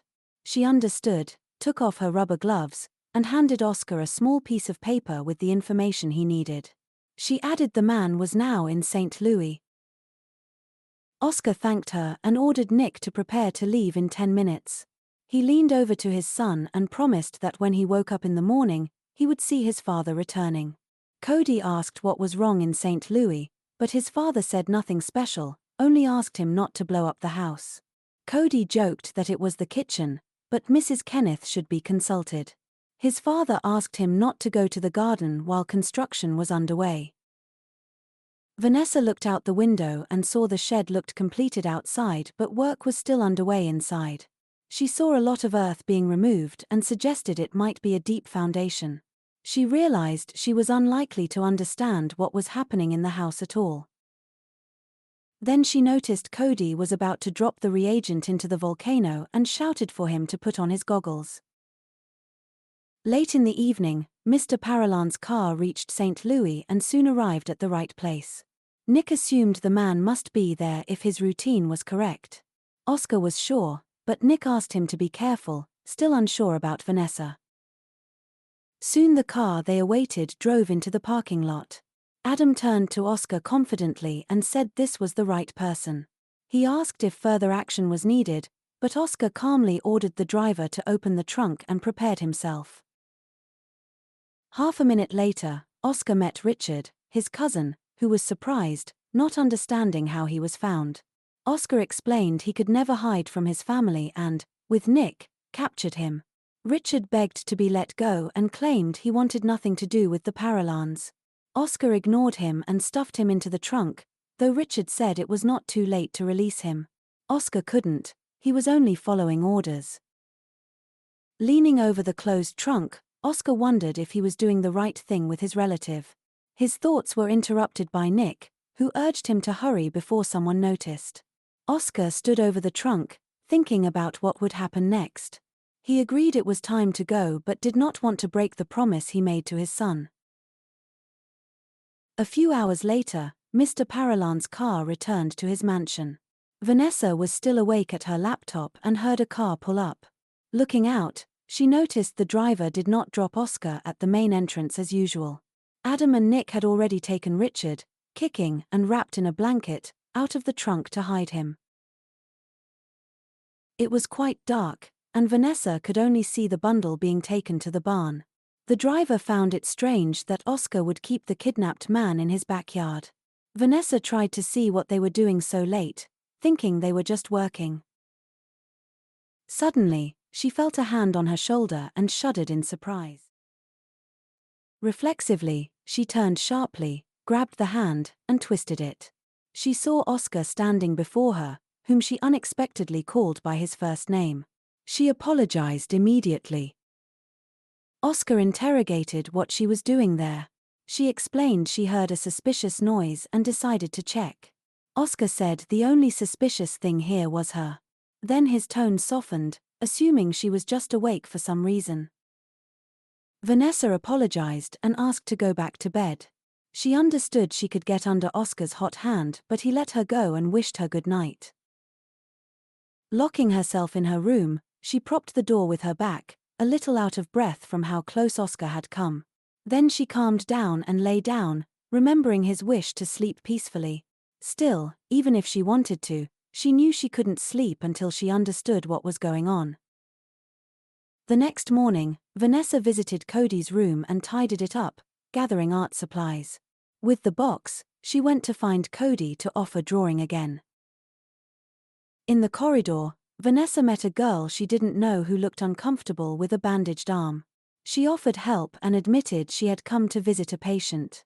Vanessa thought the doctor was there because of her hand, though Oscar hadn't told her anything.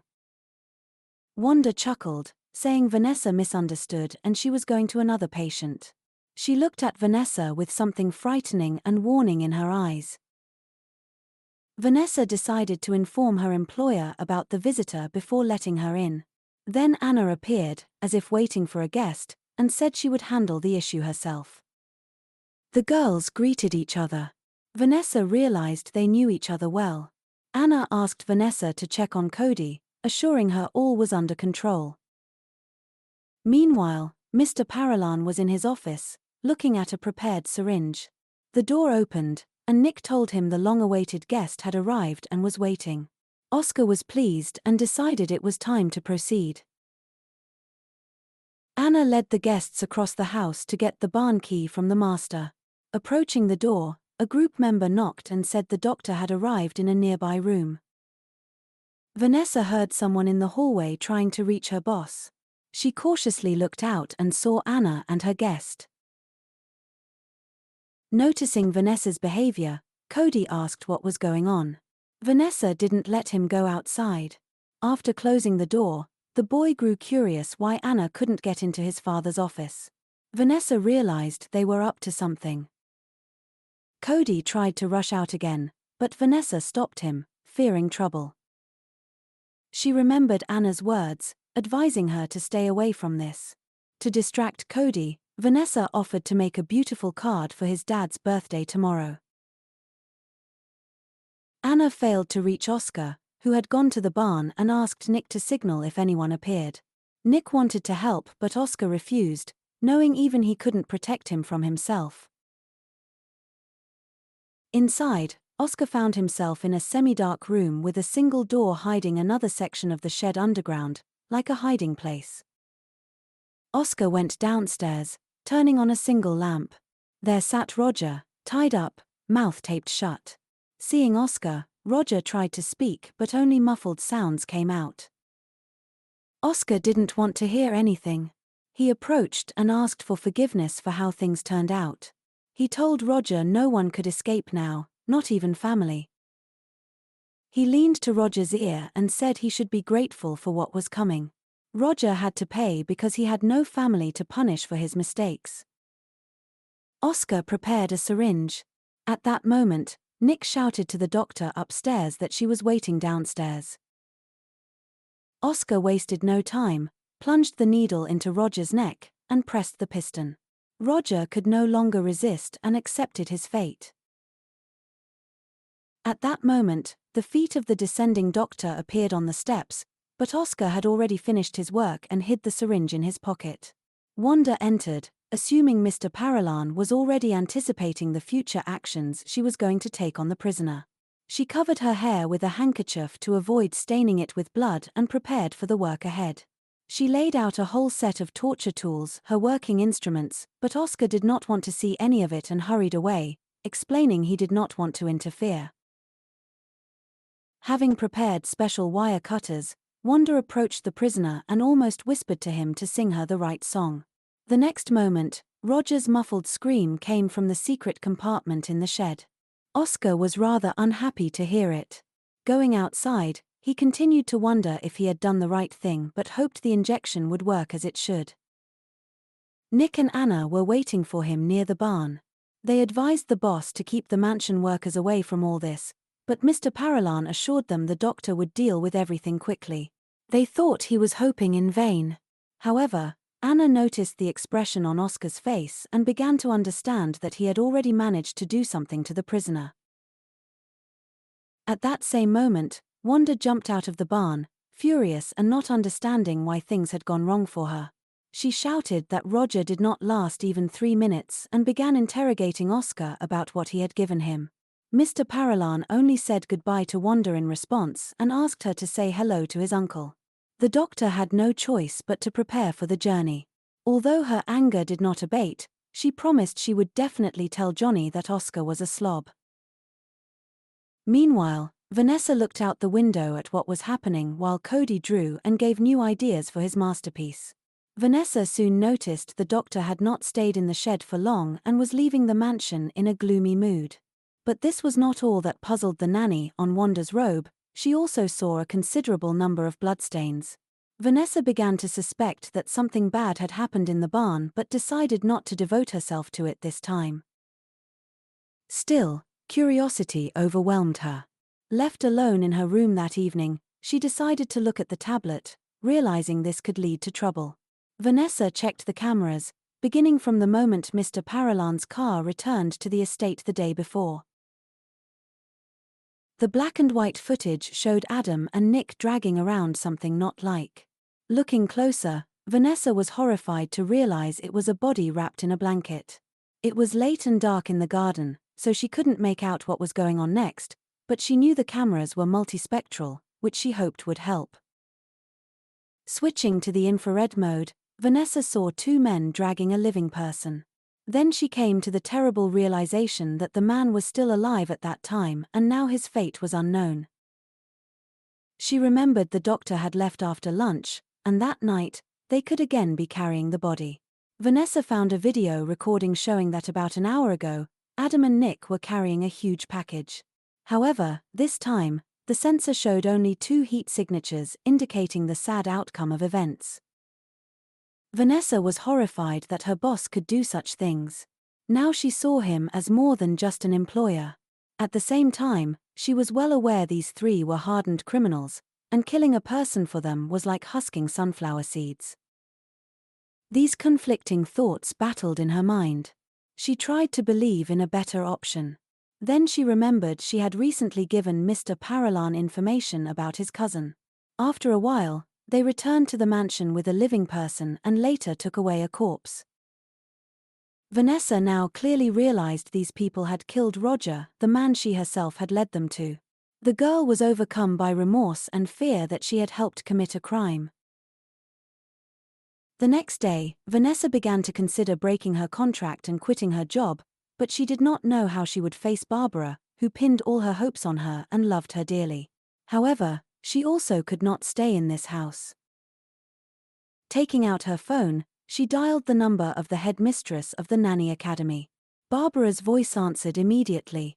Realizing from Vanessa's stammering that something was wrong, Barbara offered to send another nanny to the mansion. Vanessa objected, wondering what would happen if she terminated the contract early, hoping no replacement would be sent. Barbara explained that if their agent did not find a suitable reason, it would be extremely difficult to reach a compromise with the employer. At the same time, she understood Vanessa's feelings and wanted to help. She also said that if Vanessa wanted to return home, no arrangements would prevent her. Vanessa hoped she could separate work and personal life but found it too difficult. Barbara at first thought she was in danger for the child, but Vanessa clarified she meant she was doing things that made her job less safe. The headmistress suggested she would speak to the employer herself to try to eliminate the obstacles to Vanessa's work. Vanessa was frightened by the idea and begged Barbara not to do anything like that. Barbara listened and asked Vanessa to think carefully and inform her of her decision. She promised to accept whatever Vanessa chose and added that everyone at the academy missed her. After the call, Vanessa went to the kitchen, where Mrs. Kenneth was giving instructions to Julia. Noticing Vanessa looked like a ghost, Mrs. Kenneth told her to pull herself together and not be discouraged. Mrs. Kenneth explained that all the preparations were for the birthday, as family members from all over the world would gather. Vanessa offered to help, but Mrs. Kenneth only asked her to keep the boy away and advised her to do something about the bags under her eyes so people wouldn't think she was overworked. Later, Vanessa was with Cody, who was drawing their dad wearing a hat. She suggested drawing a mustache as well. She asked what Cody expected from the holiday. He said everyone would come, even Vincent and Lisa. Vanessa realized it would not be just a holiday but a day when the house would be full of all kinds of criminals. She remembered the tragic night when a fire broke out in her home. The situation felt similar. Tormented by doubts, she had never found answers to her questions but still wanted to leave this house. Turning to Cody, she felt sadder because she promised to protect him but thought her presence might make things worse, and Oscar could use her affection for the boy.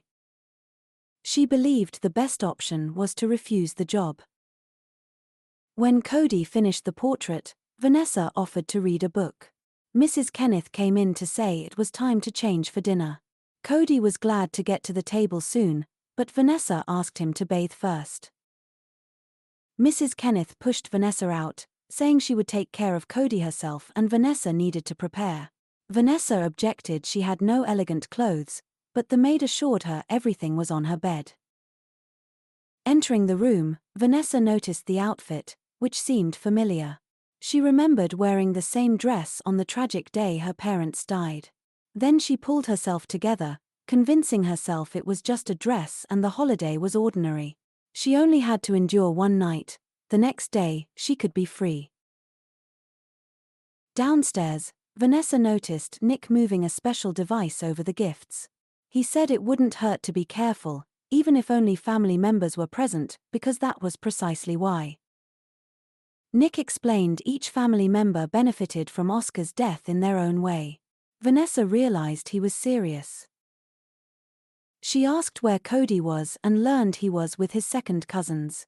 Today, it was not her concern. The children would be looked after by other nannies who came with them. Vanessa did not understand why she was there.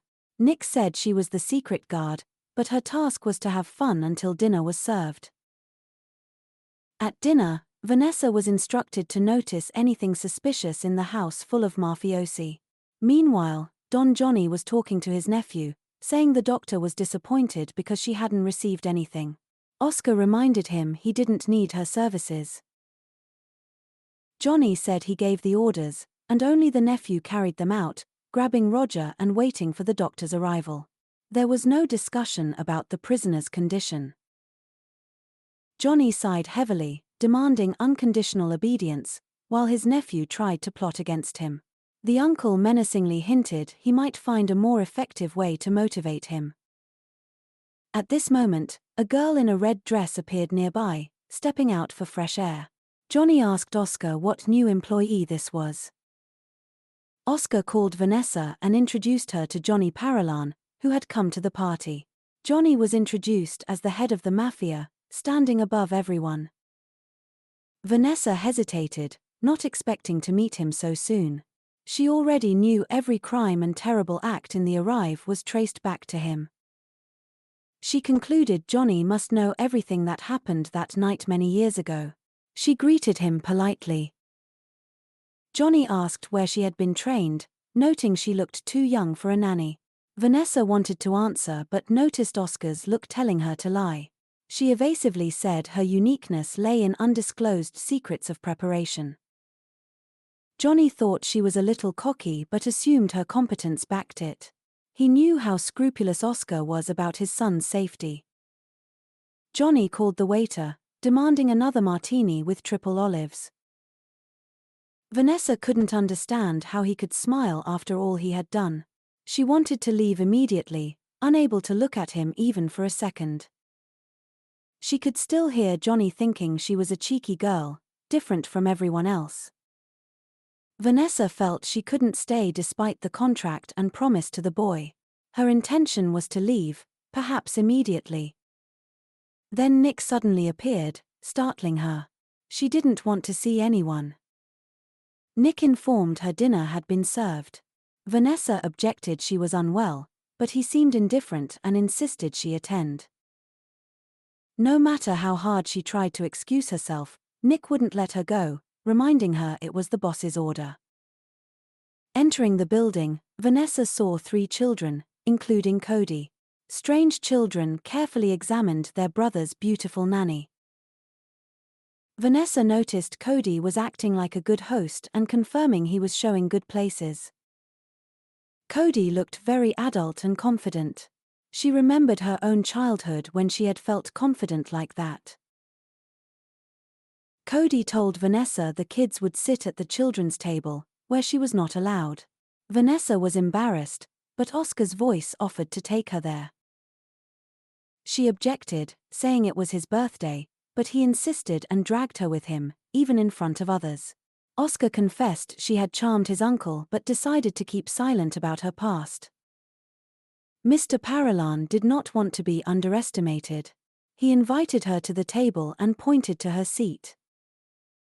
Vanessa was surprised the boss invited her to the holiday. He leaned over and whispered she was now part of his family. She noticed he was skilled at phrasing every sentence as a threat. Looking at the guests, one more famous than the other, Vanessa saw the famous butcher and a madam she had read about. She realized each could be involved in her parents' death. A young man introduced himself as Kyle and was known as a Casanova. Vanessa politely introduced herself. Kyle said he was seeing her for the first time and assumed she worked for the birthday boy. She confirmed this. Kyle noticed she was tense and advised her to relax, saying no one cared about her. Then, squinting slightly, he said no one but Mr. Paralan himself cared. Vanessa glanced at Oscar, who was still watching her. Kyle said he couldn't understand Oscar's mood, whether interested, furious, or both. He admitted he and Oscar were second cousins, sharing a great-grandmother. Kyle was sorry Roger couldn't attend the party. Vanessa said it was none of her business, she was just doing her job. Surrounded by these people, Vanessa felt terrible and unable to bear it. She turned back to Oscar, confused why he didn't stop watching her. She assumed he was suspicious, thinking she might do something inappropriate. The last dish was served. Kyle invited her to join them in the library for dessert, but Vanessa refused. Kyle said he was pleased to meet her and added that many would soon move north, perhaps seeing each other more often. Vanessa said such news seemed wonderful and hurried out. In the hallway, she met Mrs. Kenneth, who asked her to take Cody to his room because he was tired. Vanessa gladly took the boy in her arms and went to his bedroom. Cody hadn't tasted the cake yet, but Vanessa assured him he could eat it for breakfast. She understood this would likely be the last morning beside him. Wishing the little one good night, she left the room. Thoughts raged in her head. Closing the door behind her, Vanessa leaned her hands against it and quietly said goodbye to the little tomboy. Immediately, she heard the boss's voice behind her, who knew this would happen. She turned sharply. But at that very moment, she did not know what Mr. Paralan would say in reply. He later added that she had been on pins and needles all evening, noticed not only by him but also by the others. Although he did not know what had happened, he advised the nanny to solve the problem because they could not show weakness. The girl cut in that there was none and admitted she was worried he had lied to her. Oscar wondered what exactly he had deceived her about. The girl took it as if he had lied more than once. Mr. Paralan repeated his question in a menacing tone, asking what exactly he had lied to her about. Vanessa blurted out that she knew what Oscar had done to his cousin, but immediately covered her mouth with her hand, horrified at how much she had revealed, even though she was going to quit anyway. Oscar didn't deny it, except for his first sentence. He assured that he had never really lied to her. The girl was outraged that her boss did not even try to help Roger, although he said he was in danger. But Oscar pointed out he never said he was going to help him, so there was no lie in his words. Then Vanessa accused him of using her, despite her not wanting to be involved in his business, and deceiving her to get help. Oscar replied he had no choice. He also reproached the nanny for lying when he gave her access to the network. She promised to check only the necessary files. She didn't understand what this had to do with what was happening. Mr. Paralan explained that when she started digging under them, she probably thought no one would notice. Vanessa thought Oscar himself had noticed, but it wasn't him. He admitted he was being watched. The man said his uncle did not trust anyone and everything he did was transferred to the main computer in Albuquerque. Then Vanessa realized the mirroring program wasn't watching her at all, it was her boss. Oscar explained that the girl's actions led to her uncle finding out about it and giving him a task to remind him what happens to traitors. Now Vanessa understood Oscar did not kill his cousin of his own free will. She realized she was to blame for everything, while her boss was also punished, and she had only reproached him. Oscar tried to calm her down but at the same time gave her a choice: either he would hide information from her or she would participate fully with him. Vanessa faced an even more difficult and frightening choice and didn't know how to answer. She didn't understand why she had to choose, but it was she who was digging into Oscar's family and accessing the system. She began apologizing to her boss, explaining she was just curious and did not know someone would die because of it. The girl was so upset she burst into tears. It was her fault a person was injured. Mr. Paralan added that sooner or later they would have come for Roger anyway. He assured her his cousin was lucky because, thanks to Oscar, he passed painlessly to the other world. Seeing the crying nanny, he regretted dragging her into all this. But the girl was still sure it was her fault. Oscar later praised her unsurpassed hacking skills and asked her to find his cousin. He knew any delay might have ended differently and his uncle might doubt his loyalty. The girl didn't understand why Oscar hadn't fired her immediately after she helped him save face.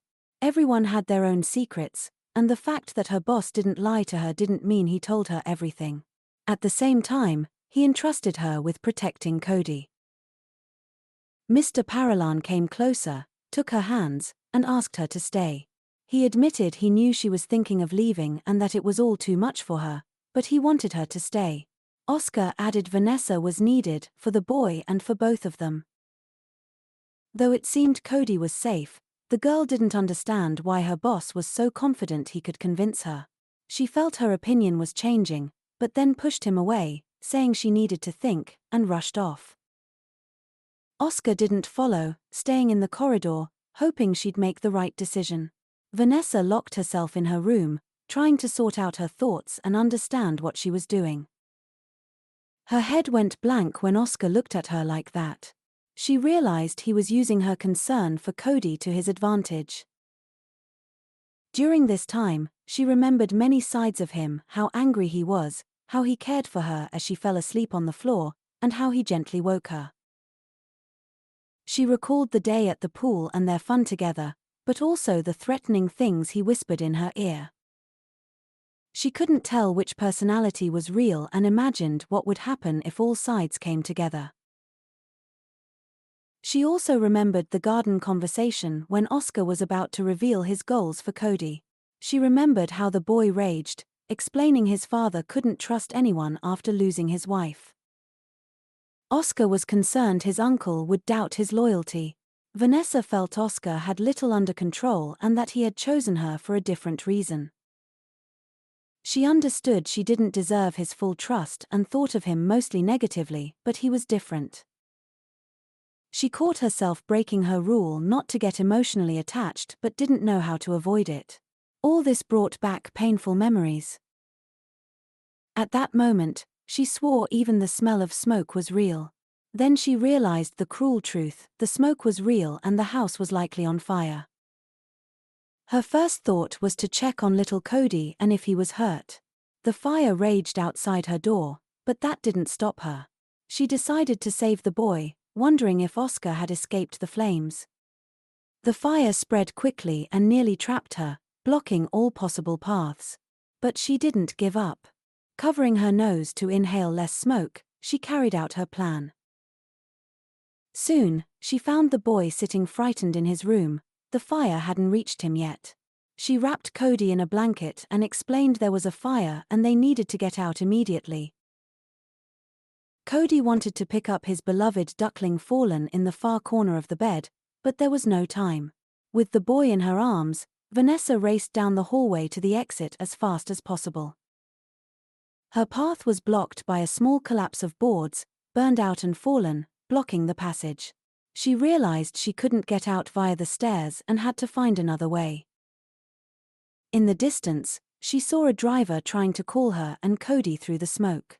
She shouted that the boy was with her and they would try to escape through the window. Running past Oscar's burning room, Vanessa hoped he wasn't there when the fire started. They found a room not yet engulfed by flames but filled with smoke. She sat Cody down, who worried about his dad, realizing they were trapped. Vanessa leaned against the balcony door, which was jammed. After much effort, she pushed it open and stepped onto the balcony. She inspected how best to descend. Vanessa returned for the boy, who begged her to find his dad. She believed Oscar had escaped and told Cody the stairs were blocked, so they'd have to climb down ivy on the wall. Though sad, Cody understood and agreed. Vanessa lifted him onto her back, told him to hold tight, and prepared to descend. Climbing over the railing, she felt for places to rest her bare feet. Ivy spikes dug into her arms, legs, and face, but she didn't give up. The thick branches began to crack, and Vanessa realized the plant couldn't hold them both. Looking down, she saw bushes below and decided to jump. Turning the boy to face her, she prepared to leap. They flew through the air. Vanessa tried not to twist, so Cody wouldn't get hurt. The landing wasn't as soft as she'd hoped, but better than hitting the ground directly. The bushes sprung back slightly, and they rolled on the grass, Cody covering his head. Lying on the ground, Vanessa was glad she'd saved him. Cody tried to escape her embrace, anxious to find his father. He saw only fire and devastation around. He asked the nanny where his father was and why he wasn't there. They soon saw a crowd that had escaped the burning house, but Mr. Paralan was nowhere. They met the driver Adam, who was glad the boy and nanny escaped. Vanessa wondered if he'd seen Oscar. Adam thought the gentleman might have escaped through the back door. Vanessa questioned why the fire alarm hadn't sounded. Adam was sure it was all set up on purpose. Vanessa recalled the day from her childhood when the alarm also didn't sound. For a moment, she felt history was repeating and was sure the same person was behind both fires. Cody saw the window of his father's room, almost burned out, and worried more. Adam assured the boy his father wasn't there but was in the library. Julia raised the alarm. Vanessa didn't understand the servant's involvement. Adam said the maid was taking plates to the kitchen when she noticed the smoke. The flames spread fast. Cody cried. Vanessa assumed Oscar was with Nick and Anna since they were missing. She asked Cody to trust them, they did their job as well as she did hers. Mrs. Kenneth came to check the list to ensure everyone left.